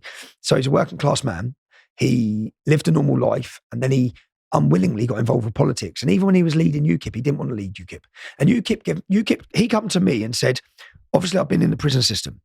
And he said, would you advise us and talk to us about the prison system? Now, we can talk about Islam in the prison system, but see, the biggest problem is prescription drugs. Okay, when you're in prison, they shout meds, the whole place, like zombies, goes to get their prescription drugs. So most people come into jail, and some of the things I've seen, there's a drug called Spice, where people dip, before writing a letter to someone in jail, you dip it in this chemical, write the letter, you send it in, so then that bit of paper is doused in these chemicals. Oh, wow. And people then smoke. When I was in solitary confinement in H&P Onley, a lad was in solitary confinement in the cell next to me. He'd been there 3 months, So he smashed his cell up, and I said, he refused to leave solitary confinement. And when they come to get him, he cut himself. It threatened to slit his wrists. Oh. And I said, why? He said, bro, I've been hooked on drugs in here. I didn't work on drugs when I come to jail. I'm getting out in 4 months. I can't go out of this jail a drug addict. So he's purposely locked himself in a position of solitary to not be on drugs. So he wants to be better. So for someone to talk to the prison system about problems to talk to a political party, I was perfect to do that. Then they give me an advisory role on grooming. I have spoke to parents and girls in every town city in this country. I don't think there's anyone better to speak to them or give them their knowledge. But then they were slammed. They were slammed for having me, someone. I said, I've experienced it. So they were slammed, they were attacked, but UKIP's membership quadrupled. It kills me that people are going into prison and being not just radicalized for Islam, but also getting hooked on drugs. They're vulnerable. Do you know some of the stories I've seen? I went on a parenting course. When I was in H&P Winchester, there was a parenting course I spoke about earlier. It's a parenting course and at the end of the parenting course, you get to have your children in for the day with you in jail, You get a family event. So everyone does this course to get to see their kids. And on the course, I sat there, and I've had a good upbringing. I have, I've had a loving upbringing. And I sat and listened to these lads, and my heart bled for them. I thought, you haven't had a chance. So they've been wronged and failed. Their parents have been addicted to drugs. They're then in the system. They've been put into care. They've been abused. And they're sitting here now trying to be better people. But they're viewed as they're viewed as worthless. And I'm thinking, this whole system, there's no attempt to rehabilitate people in the prison system. They don't care. They're not rehabilitating you. They're not rehabilitating you. And they're not getting you off drugs. They're actually hooking you on prescription drugs. So there's so many issues. I would be in favor of evangelizing, getting more Christian ministers in to help people. But in the prison system, the ones who you can relate with are the imams, because the imams are cool. They're young. The priests, I remember the priests would come to my cell, and each time I think, I've got nothing in common with you. Right. The young Muslim lad would come and he'd talk the way I talk, he'd look the way I look. He'd be one of the lads, and he'd reach them. So that's why the mosques are full. And I remember saying to the priest, I said, your churches are empty and the mosques are full. So you're failing in it. It's true. You're failing in this system. You're failing people. Yeah, you're failing. Did you have a medal? Did I have a? Did you meddle? What's medal? With drugs. I did, yeah. Yeah, I've took drugs, yeah. I took drugs, and I've said that I didn't take any drugs until I was 21. I'd never touched drugs. I done my apprenticeship. I stayed on the straight path when all my friends were in criminality from where I was from. My friends were in and out of prison. I had an apprenticeship. I had a path. I had a vision. And then I lost my career when I was 21 for my first offence, which was a fight. I went to prison for 12 months, come out with no career. So everything I'd worked for 5 years. And then I went off the rails for 2 years. Probably hang around people I shouldn't be hanging around with, getting involved in things I shouldn't be getting involved in, learning a lot. And then I sorted my life out. And I got onto a straight path, and I built my own businesses, and then the English Defence League come, and then my life changed forever. And at times when I look at it now, no one would know when they look at the videos of me. I look at videos of me giving speeches, and I'm humiliated by them. Because no one knows I'm intoxicated. Right. And at times I'd say that I used alcohol to run away and hide from my problems.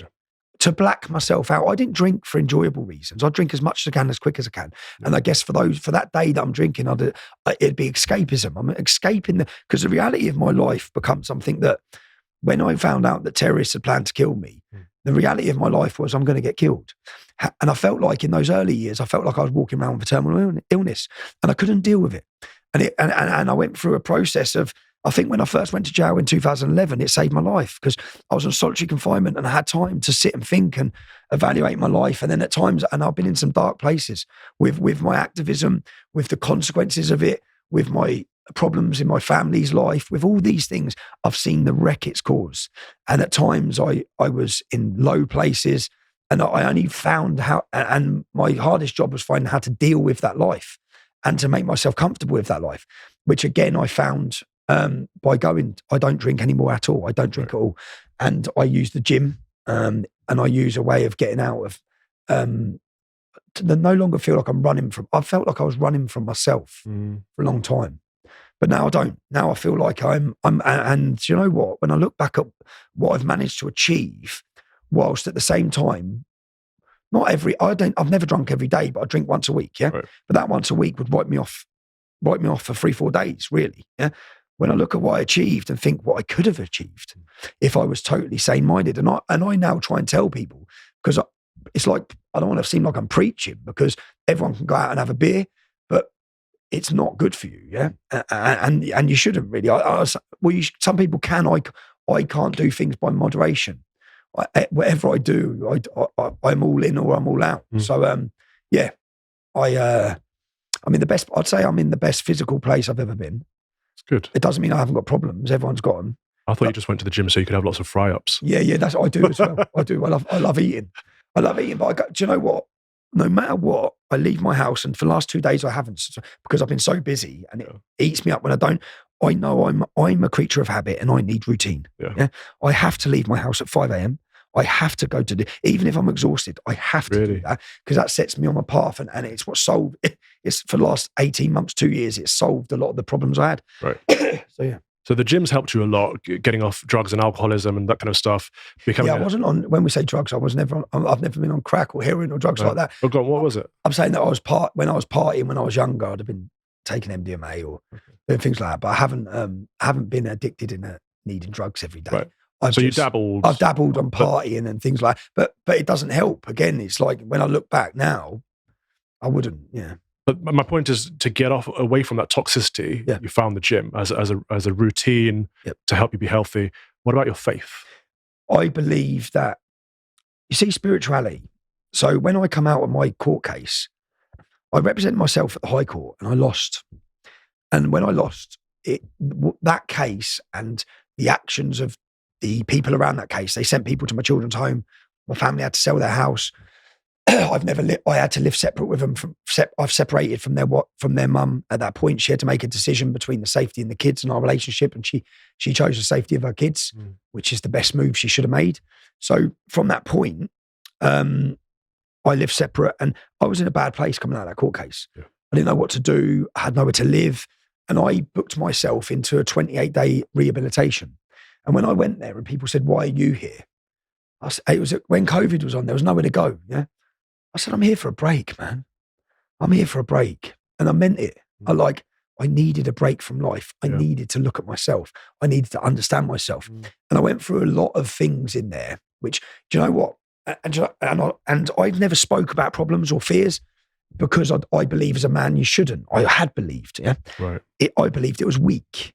I believed that men are strong and we fight. I remember saying to my son, "No, son, we don't quite. We're tough. We're men. We do anything. Can we go full steam ahead?" Yeah. And then and I'm sat in a room with 20 strangers, and they're telling me to talk about my fears. Yeah.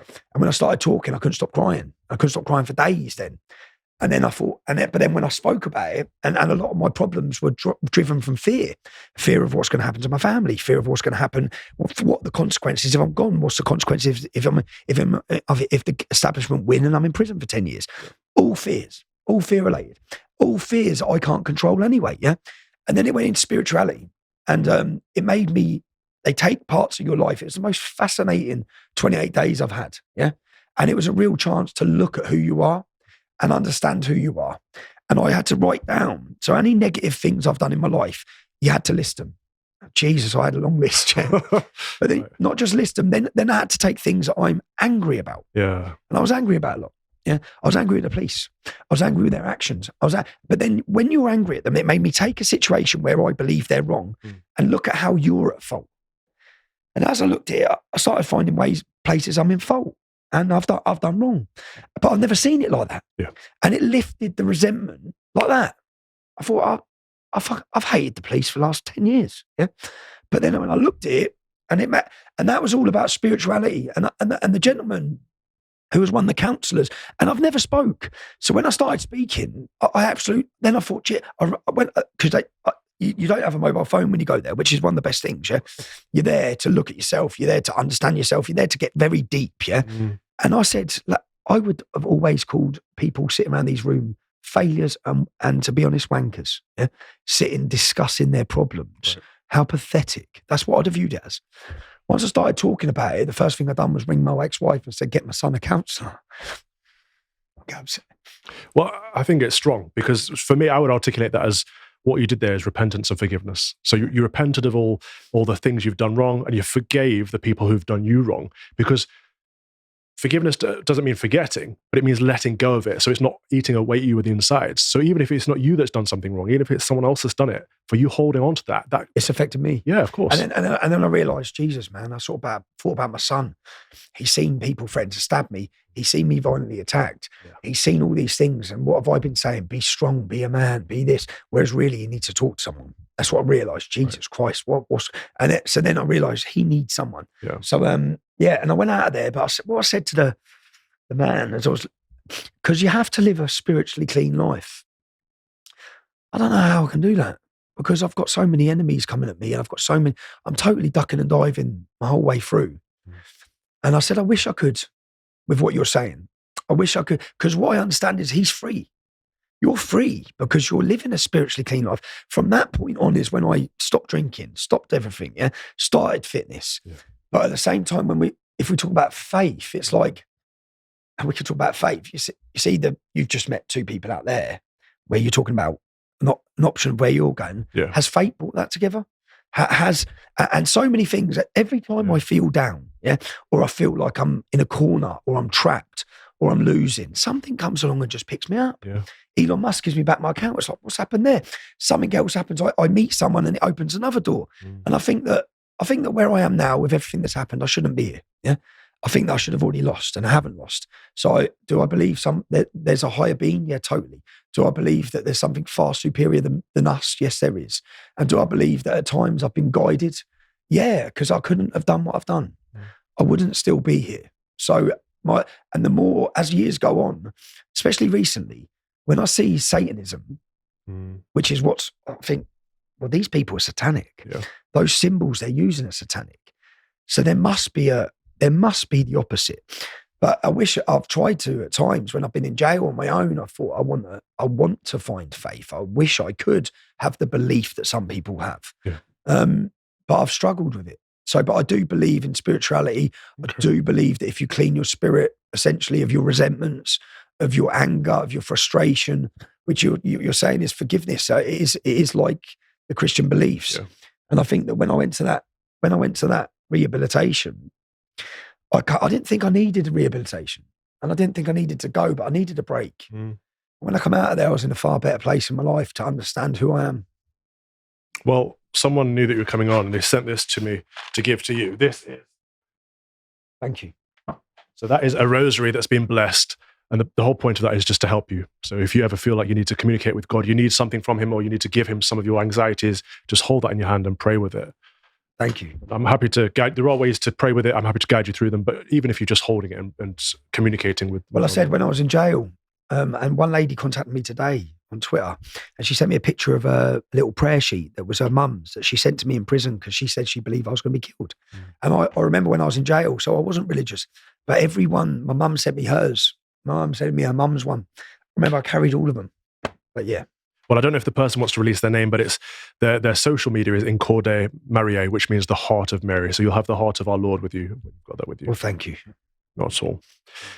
I think it's time to take some comments before we wrap up the show. Let's see what people have been saying while they've been watching this wonderful conversation. Finally, the man, the myth, the legend is here on Lotus Eaters. Yes, he is here. I think it's been a very fruitful conversation. He's sweating. I'm soaking. I'm just worried it's coming through my jacket. Yeah, it is. Look. It's been intense. It's been personal, but I think people will benefit from this. So thank you for opening up, honestly. That's right. Charles Dearmer says, "Hi, Tommy. Thank you so much for coming on and sharing your life experiences. It's been great to hear more about your personal life and thoughts when most interviews tend to cover the same things. I'm also from Luton originally, but no longer live there. Thankfully, never experienced anything bad as we moved away when I was young. Would love a shout out if possible. All the best, Tommy. Please continue to take care of yourself. Shout out to Charles. And no one's left in Luton, Charles, by the way, yeah? So out of our generation, no one's left. No one's left. None of my friends are left. That's sad. Everyone's left. Only few are left, and that's what the ones with their children in the Catholic school. South Dakota pastor says, good morning from South Dakota, USA. Hello, South Dakota. To paraphrase Callum, the greatest cause of Islamophobia is knowledge of the teachings of Islam. Absolutely 100% there. I'm amazed at how many Mohammedan apologists have not read the Quran and live under the delusion that all cultures are interchangeable. Right, they are not. Tommy, thank you for fighting the good fight. The more you are silenced, the more the enemies of the truth broadcast that they are afraid of what you have to say. Brother Robinson, I am grateful for your willingness and ability to have a show on this platform and for your adherence to the church year, especially during the season of Lent. Deus Vult, God bless you both. That Deus Vult was one of our slogans. Was it? In Hoc, you see this? In Hoc Six No Vinces. Yeah, in this sign we conquer. In this sign we conquer. That was our English Defence League logo.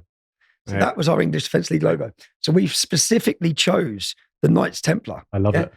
So if you look at our original logo, it was the Knights Templar. I mean, from what you've said today, it sounds like I should be joining the EDF. The EDL, the new. I can hear people in the gallery laugh.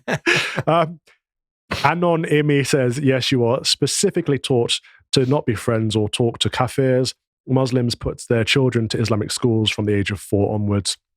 In those classes, I was taught that I should never be friends with a kuffar, that they'll always betray you, steal everything from you, and lead you astray.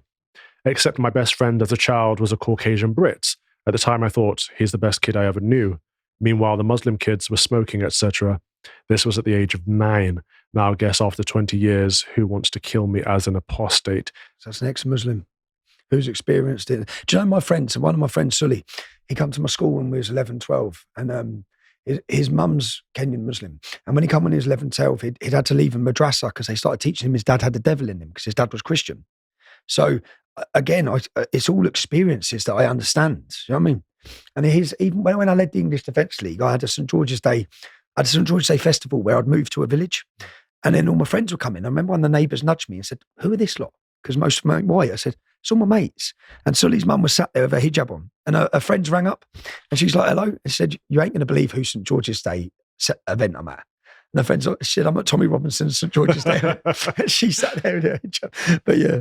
Of all the places to go for St. George's Day. Around Tommy's. But this is the thing, like Judaism was true, right? God revealed himself to the people of Israel, and the people of Israel were not able to live by God's ways. So he came to earth as a man, Jesus Christ, the person, God incarnate, to show us how to live a life in Christ, in God. So Judaism was true. Christianity is the fulfillment of that faith, and God grafted everyone into it. So the Gentiles, so everyone, not just Jews, were all welcome to be a part of him and to be a part of his kingdom.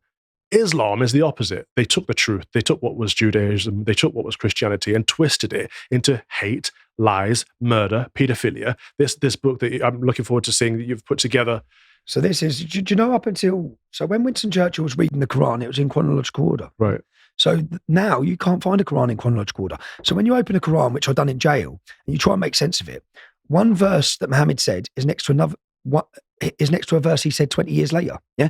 So understanding it is impossible. Right. Now, what we've done with this is we've took the verses and we've put them back in chronological order according to the most famous Muslim historians and scholars. Yeah. This is the order it should be in. And if you understand abrogation in Islam, what Muhammad says later in his life supersedes what he says earlier. So when you go through, and there are peaceful verses in the Quran. So in the first 10 years of Muhammad's life, he had 350 followers and he was very peaceful. Then he introduced sexual slavery, rape, torture, pillaging, and then he found his winning formula. But when you find the peaceful verses in this Quran now, which is in their order, it just has a little line through it, cancelled by 9.5. So you can flick to 095 to understand which verse cancels it. Right. And all the capital letters, so we've put all the verses that call for rape, war, murder, anything are in capital letters. So you can pick this book up very easily and see how much hate is in it. And you see the most shocking thing when we were investigating this, you see the phrase Islam is a religion of peace. That was never ever said in history. You cannot find it in history till George W. Bush. So every church leader, every military leader, every political leader, yeah. So, and that's what I said from when you look through. Sir William Gladstone held this above his head in Parliament and said there'll never be peace in this earth so long as we have this book. He didn't talk about an interpretation of Islam. He talked about this book. Islamic leaders of countries, militaries, have always said Islam is a religion of war. This new era we're in of Islam is a religion of peace is a total lie. No. We call it in this the great lie. And when you pick this up, if you want to have knowledge and you want to be able to debate and counter people who are just lying, this book gives you an ammunition to do that. Yeah? So it's literally an academic book because it's not our opinion. It's put together, Islamic, it is the Quran, it's the whole Quran, in the right chronological order, with the explanations, and in brackets, when you go to, you've got all the index, it's all the Islamic scholars. We're just piecing together what they're saying. Yeah. So, I mean, it is a death cult. It is work of the enemy. And when Christianity says, love God and love your neighbor, and the Quran says, hate your neighbor, kill your neighbor, take over their land, you can see the contrast right there. That was just so that we can't go on YouTube. We're never, ever going to put this podcast up on YouTube. Jesus said, turn the other cheek. Muhammad said, cut their heads off. Absolutely. Rebecca C says, so glad to see Tommy on more of new media platforms. Omar Awad says, putting aside any malicious actors, I think a lot of the political and media class were just straight up embarrassed to have been shown up by a common football yob. You're a better journalist than any of them. Godspeed. That's a good point. Thank you. Like you've done the legwork. You've said you've been out to Israel. You've looked through the Quran. You've researched the issue that you're opposed to because you care. So you've shown them up. Yeah, but none of them have. I always sit and say, have you read the Quran? And I went on a debate. It's coming out in a few weeks with a Muslim girl the other day. And she sat there and she wrote down all these verses. Yeah? And she said, well, in the Quran, it says, if you kill one man, you kill all of humanity. I said, yes. I said, carry on reading. And then she sat there. I said, carry on reading that verse. And she just looked confused. I said, I'll tell you what, I had the bag over there. I said, there's the Quran. Now read that verse. Yeah. And then she doesn't know what it says. I said, you don't know what it says, do you? Yeah? It's beautiful. You've just used a verse that sounds absolutely wonderful. It's Surah 5, verse 32. If you carry on reading that verse, it goes on to say, unless they cause mischief, and then cut their hands and feet off and execute them. Yeah? And mischief, according to... that's the verse, yeah? The verse that you just used. And do you know when Lee Rigby was killed? Nick Clegg stood on our TV. He was Deputy Prime Minister at the time, and he done exactly this. We get told about context, you're taking it out of context. Yeah. You're taking it out of context. What they always do. It's a verse that tells them to kill us, and you're making it sound peaceful. This is the devil. This is the work of the devil, right? Because the devil knew the scriptures. The devil tested Christ with the scriptures. He tried to use them against him. We get this all the time. I get this as a Christian. People quote one verse out of scripture, try to use it against me, forgetting the whole context of what it's about. And it's exactly the same with the Quran. Justin B says, hi, Tommy. Good to see you. Thank you for bringing up these issues. It needs to be talked about. I remember back in 07, 08, walking around, seeing lawyers openly advertising that they specialized in Sharia, looking at the rhetoric and hearing about a town that tried to make Sharia the default law. What? That the situation would end up in blood one day. Either they would push the British too far, or they would get into power and start oppressing the British. Unfortunately, I let it slide as I had no one to talk to about it with back then and no voice. It has only been in recent years when I remembered this and started talking with friends about it. I just hope that the British wake up and take steps to push back before it comes to blood, especially since it is beginning to look like the Islamists have got the power now. Though unfortunately, I am not confident that this can be resolved without blood anymore. Tommy, a lot of my followers are thinking that there is no political answer, that civil war will come. Do you think there is a diplomatic answer? I think that there's not. Without total chaos, that's what we're searching for. When I left the English Defence League, listen, you see when communities turn on each other, it's not going to be where the politicians live. It's going to be where we live. So the people who are in danger, it's going to be us. Yeah. And I spoke to people from Northern Ireland for a long time on both sides of the conflict. And they always warned me at the start of the English Defence League saying, you really do not want a sectarian conflict on your streets. You do not understand how devastating it's going to be for everyone. So when we're searching, we need a solution that doesn't involve that. Unfortunately, I believe that when the first European country or its leaders try to implement their laws against the Islamic extremist or the community, they'll rise up. They won't allow them to. If you want, like in Luton, if you tried to ban the niqab now, you wouldn't be able to. The police would never be able to go into the Islamic community and take and enforce the law like that. They couldn't do it. Now they couldn't do it. So if we say that 5% of the UK is Islamic, look at the power they have now. 5%. I just keep saying to people, like, what do you think it's going to be like at 20%? Don't you get what's coming? I don't even think it's the numbers that matter, because it's the locations, right? So they have the cities. They have the major cities and we're all out in the sticks. Now, that's what's happened. Yeah. They've got control of all major cities now, again, at a low percent. And look at how much your government, look at the Conservative government yesterday, £1 million for this memorial. Look how much your governments are already already bowing to them. Yeah, and their demands now. And then we've got politicians like George Galloway who are pandering to them to get their votes. So that's the future of British politics. What happened with George Galloway in Rochdale is the future. The Islam they will sway certain things in their communities for the bloc Muslim vote. Cage, you know Cage? Cage are an extremist Islamic organisation, yeah? And I looked through the transcripts when I was looking at Manchester of speeches they were giving. And they're holding joint seminars with Manchester Council. So Andy Burnham comes out after the terrorist attack in Manchester, and he says we're taking this tough stance against these extremists and the Islamic extremists. He shares a platform with Cage.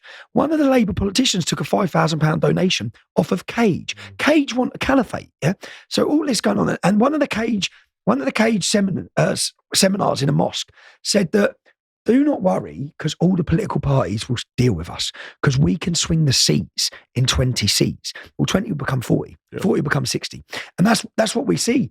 They will sit around the table and work with them if it gains them power. George Galloway just got power by talking about Gaza and talking about the issues that the Islamists want.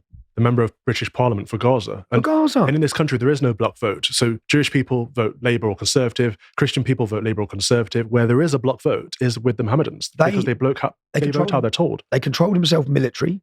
I remember in 2011 that when we had 19 mosques in Luton, and the Labour Council, I was speaking to people within their council, and they said they just do a deal with the local the leader of the Council of Mosques.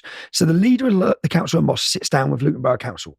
And they had already decided on certain mosques. So give us this mosque, give us this bit of land. They give them the land and we'll give you the Labour vote. Yeah. So they then get 30,000 votes by doing these deals. That is our politics now. We now have Pakistani politics. But the problem is that this is not just politics, is it? This is live. So Rochdale's a prime example of places you've campaigned, right? This is where the Pakistani Muslim rape gangs have been prolific for decades. And it's been covered up by the establishment, by the police, by the councils, by the government. And then someone like George Galloway gets in on a bloc Muslim vote. He's not going to clear it up. And he gets him talking about the children of Gaza. What about the children of Rochdale? How is your topic of your conversation around the election about the children in Gaza, when the children in Rochdale have been kidnapped, raped and pillaged for 20 years, 30 years? So, but do you see anything happening for, Telford, Rochdale, Blackpool, all these places where these poor young British girls have been raped, abused, and sometimes even killed because they were not Muslim? Unfortunately, we don't vote. That's the reality. Look at the polling numbers of how many people voted even in Rochdale. Yeah. The Muslims voted, we don't. So out of 38% or 39%. We have a job to politicise the work. I said with the English Defence League, we managed to politicise a generation of working class kids. Yeah. But we need to, we don't, how many of you growing up sat around the dinner table discussing politics? I didn't. I don't think anyone working class background has. Yeah, they do. Islam is more than a religion, it's a political ideology. Yeah. And they are involved in politics day in, day out. So they are entering our political system and essentially will use our democracy to end our democracy. So unless we can politicise our communities, unless we can get them out and believe there's something worth voting for, which is pretty hard when they're betrayed by every political party. Yeah. So who do they vote for? Again, because people are asking me about standing in November. Yeah. I see my power is in journalism. I see my influences in journalism. If I can get around the censorship, I believe I can change people's opinions. I get a buzz off of changing their opinions. I get a buzz off of waking them up. I see people read comments who just say, I didn't know this. And I think that I have a position where people have faith and trust in my journalism, which is a rare thing to say about journalism. So that's where I see my position. But I do believe I do believe yourself. I do believe Lawrence Fox. I do believe Cole Benjamin. I believe all these people, Katie Hopkins, I believe all of them, including myself, should galvanise in a political party at some point. I believe it's needed. Well, I messaged you the other day, didn't I? Say you're going to run for the leader of UKIP, because I think I understand what you're saying, and I think politics might restrain you, but at the same time, we need people like the names you just listed to stand, because we need people that the British public can vote for. You need them to stand together. I don't know who I'm going to vote for the first time in my life. If there's an election this year, I have no idea who I'd vote for. That terrifies me. But there is no one to vote for. Because I don't see a way of claiming this country back. Yeah, and which is why I think it might be civil war. Yeah, I've spoke to people who say that there's no solution through politics, and the solution is through the culture war. And that's where we need to focus on educating the next generation. Essentially, if we were proud of who we are, of our identity, we wouldn't have allowed any of this to happen. I look around and think, how have we let this happen? How, as Englishmen, have we allowed this to happen in every town and city? Because we're not proud of who we are. True. And not just that we're not proud of who we are. Individualism, we concentrate on ourselves. We no longer think of our community, our town, our country. We just think, well, I'm all right. And I know this by my good friends. When I started the English Defence League, I said, lads, like, we've got to do something. Now, look what's happening. And then my mate's like, yeah, but I'm all right, man. I'm all right. I said, what? Like, what do you mean you're all right? Yeah. Well, I'm living out in the village, and it's really nice. I said, yeah, but what about everyone who's living in Luton? Yeah. What happens when Luton's problems come to the village? Like, at what point are we going to say enough's enough when we're on the beach? There's that sense of kind of communal kind of service and duty and obligation that we need to reclaim that before which the Islamic community have. Yeah. They're very successful at and good at it. They think of each and every one of them. Yeah. We have unfortunately created a generation of cowards. We have created a total generation of cowards. And I think that this generation, if we don't solve it with our generation, it's gone. Yeah, because we are the generation that know what England was like. Yeah. We understand what freedom of speech was, that we did have it. The new generation coming through with their indoctrination in the woke education system, they don't actually want freedom of speech. No, they don't believe in it. They don't believe in it. It's hurtful. Oh, words are violent. Yeah. It's like, oh, we've got to stop this speech, this hate speech. What does even hate mean? So our generation is the last generation that can stop it. And I think we'll be willing to stop it. So if we don't, then God knows what the future holds for all of our children. I pray that you're right. No, I think you're going to organise some kind of march in London, aren't you? And some of the names you just listed, I understand, will be there. I believe that we need to do the biggest freedom of speech rally Britain's ever seen. I think that it's a very easy thing. Instead of coming out against something, which we do, which I've done a lot, yeah, you change the atmosphere by being pro something. Yes. So instead of being against something, let's be for something. Yeah. For British culture, yes. For Britain, for freedom of speech. And I think that all the people who have been affected by freedom of speech, which is all of us, should come together for one day of celebration, but not just a day of celebration. Remember when we held our Day for Freedom event in London? It's something that people are not worried in supporting. Like people are worried to come out against Islam because they might lose their job. Of course. But if you come out in support of freedom of speech, it's something you can support and you can rally behind. And I believe it could send an important message to the government. I believe the British public are crying out for an event or something to show who they are and to celebrate who they are, because we're meant to be ashamed of who we are. I believe it could be a huge event. So I spoke about that. I contacted yourself a while ago, didn't I? I've got lots of things always get thrown in my way, lots of events or court cases or problems. So I think this summer there should be a huge freedom of speech rally outside Parliament. I'm up for it. With music, with celebration, with singers. Yep. Total different atmosphere. Okay, good. What's the next thing for you? Next thing for me is I'm working on a documentary called Lawfare. Lawfare, the British Police State. I'm going to, by the end of this documentary, any of you who believe we've got freedom of speech or freedom of assembly or freedom of the press will categorically understand we don't. I'm going to embarrass a few judges. I'm going to prove them as liars, which they're not going to be happy about. I'm excited in the sense that some of the pieces I make, I don't believe will get the traction that they need right now, but I believe there'll be legacy pieces. So whether it be the Panodrama, all these different documentaries, this one, I believe people could watch for years as a breaker on making the public understand that we do not have a justice system. We have a legal system. And you see, if you've got that target on you, they will manipulate it in any way. Yeah. And they'll use it. You've seen it with Lawrence in his recent court case. I've been made bankrupt based off total lies. They come for you. And our courts are weaponized. And the British public at some point are going to have to ask themselves what society they want to live in. Do they want to live in a free democratic society with freedom of speech and freedom of assembly? Or do they want to live in a communist state? And right now we are living under communism without even realising it. Yeah. We do not have freedom. I'm currently still banned from London. That's going to be a focus of the film, looking at that. It's ridiculous. But yeah, as I said, I made the decision I was away for 6 months. A film was leaked and I faced 2 years in prison. I left the UK. I was worried about doing 2 years in jail. I come back 6 months ago, and since then I've just hit the ground with my journalism again. And I realised that the best place for me is in the fighting. And fight, no matter what the consequence is, that's when I thrive. So when they throw court cases at me, when I'm facing problems, it's when I'm at my best. So yeah.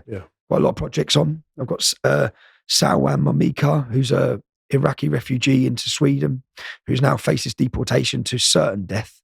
We're about to do a campaign for him, exposing again the hypocrisy in Western European governments we can't deport rapists, can't deport terrorists, but you're about to deport Christians to certain death because he dares to challenge Islam and the Quran. Figures. So there's a lot happening, and I've been busy, very busy. And and again, I'm grateful to everyone. These comments is supportive.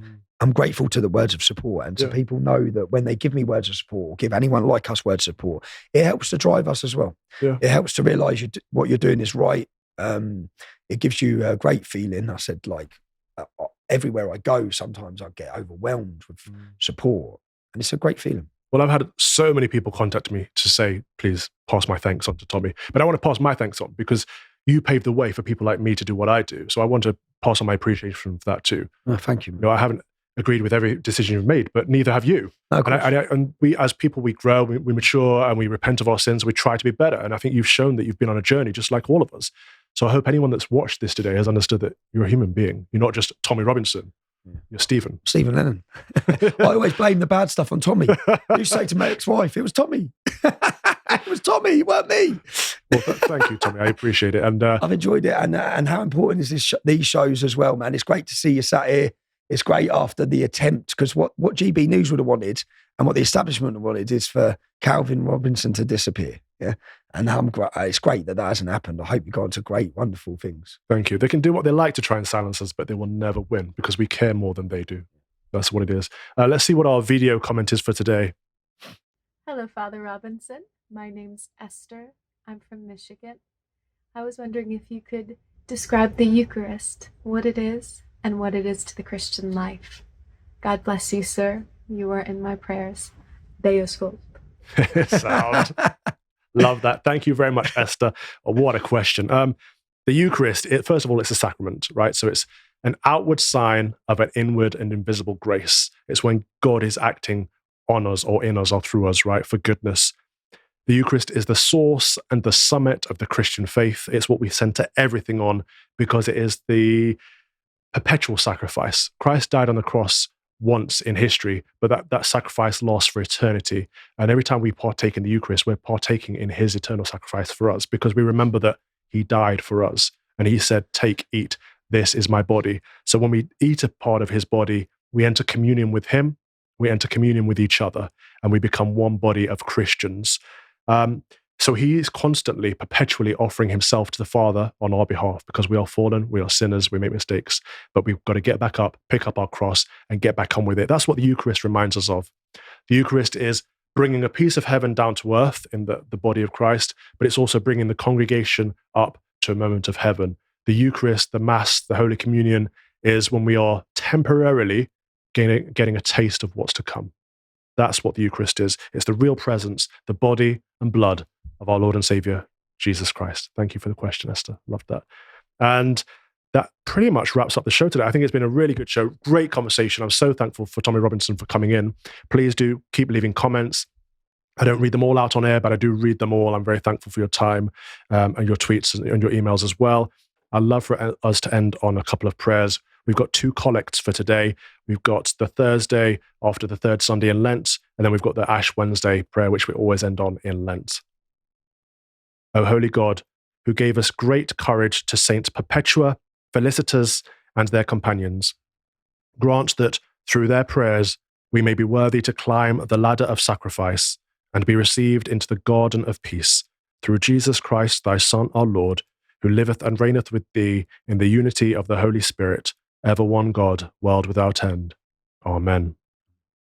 Almighty and everlasting God, who hatest nothing that thou hast made, and dost forgive the sins of all those who are penitent, create and make in us new and contrite hearts, that we, worthily lamenting our sins and acknowledging our wretchedness, may obtain of thee, the God of all mercy, perfect remission and forgiveness, through Jesus Christ, thy Son, our Lord, who liveth and reigneth with thee in the unity of the Holy Spirit, ever one God, world without end.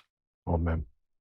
All that remains to be said is thank you for watching. Please do tune in. I'll be back next week, same time, same place, 3 p.m. only on lotuseaters.com. In the week ahead, tonight, I'm launching a new show at 7 p.m. with Lawrence Fox. That's on Reclaim the Media, so look out for that too. That's double doses of me on Thursdays. I apologize for that, but I hope you enjoy it. Good day. God bless. Take care.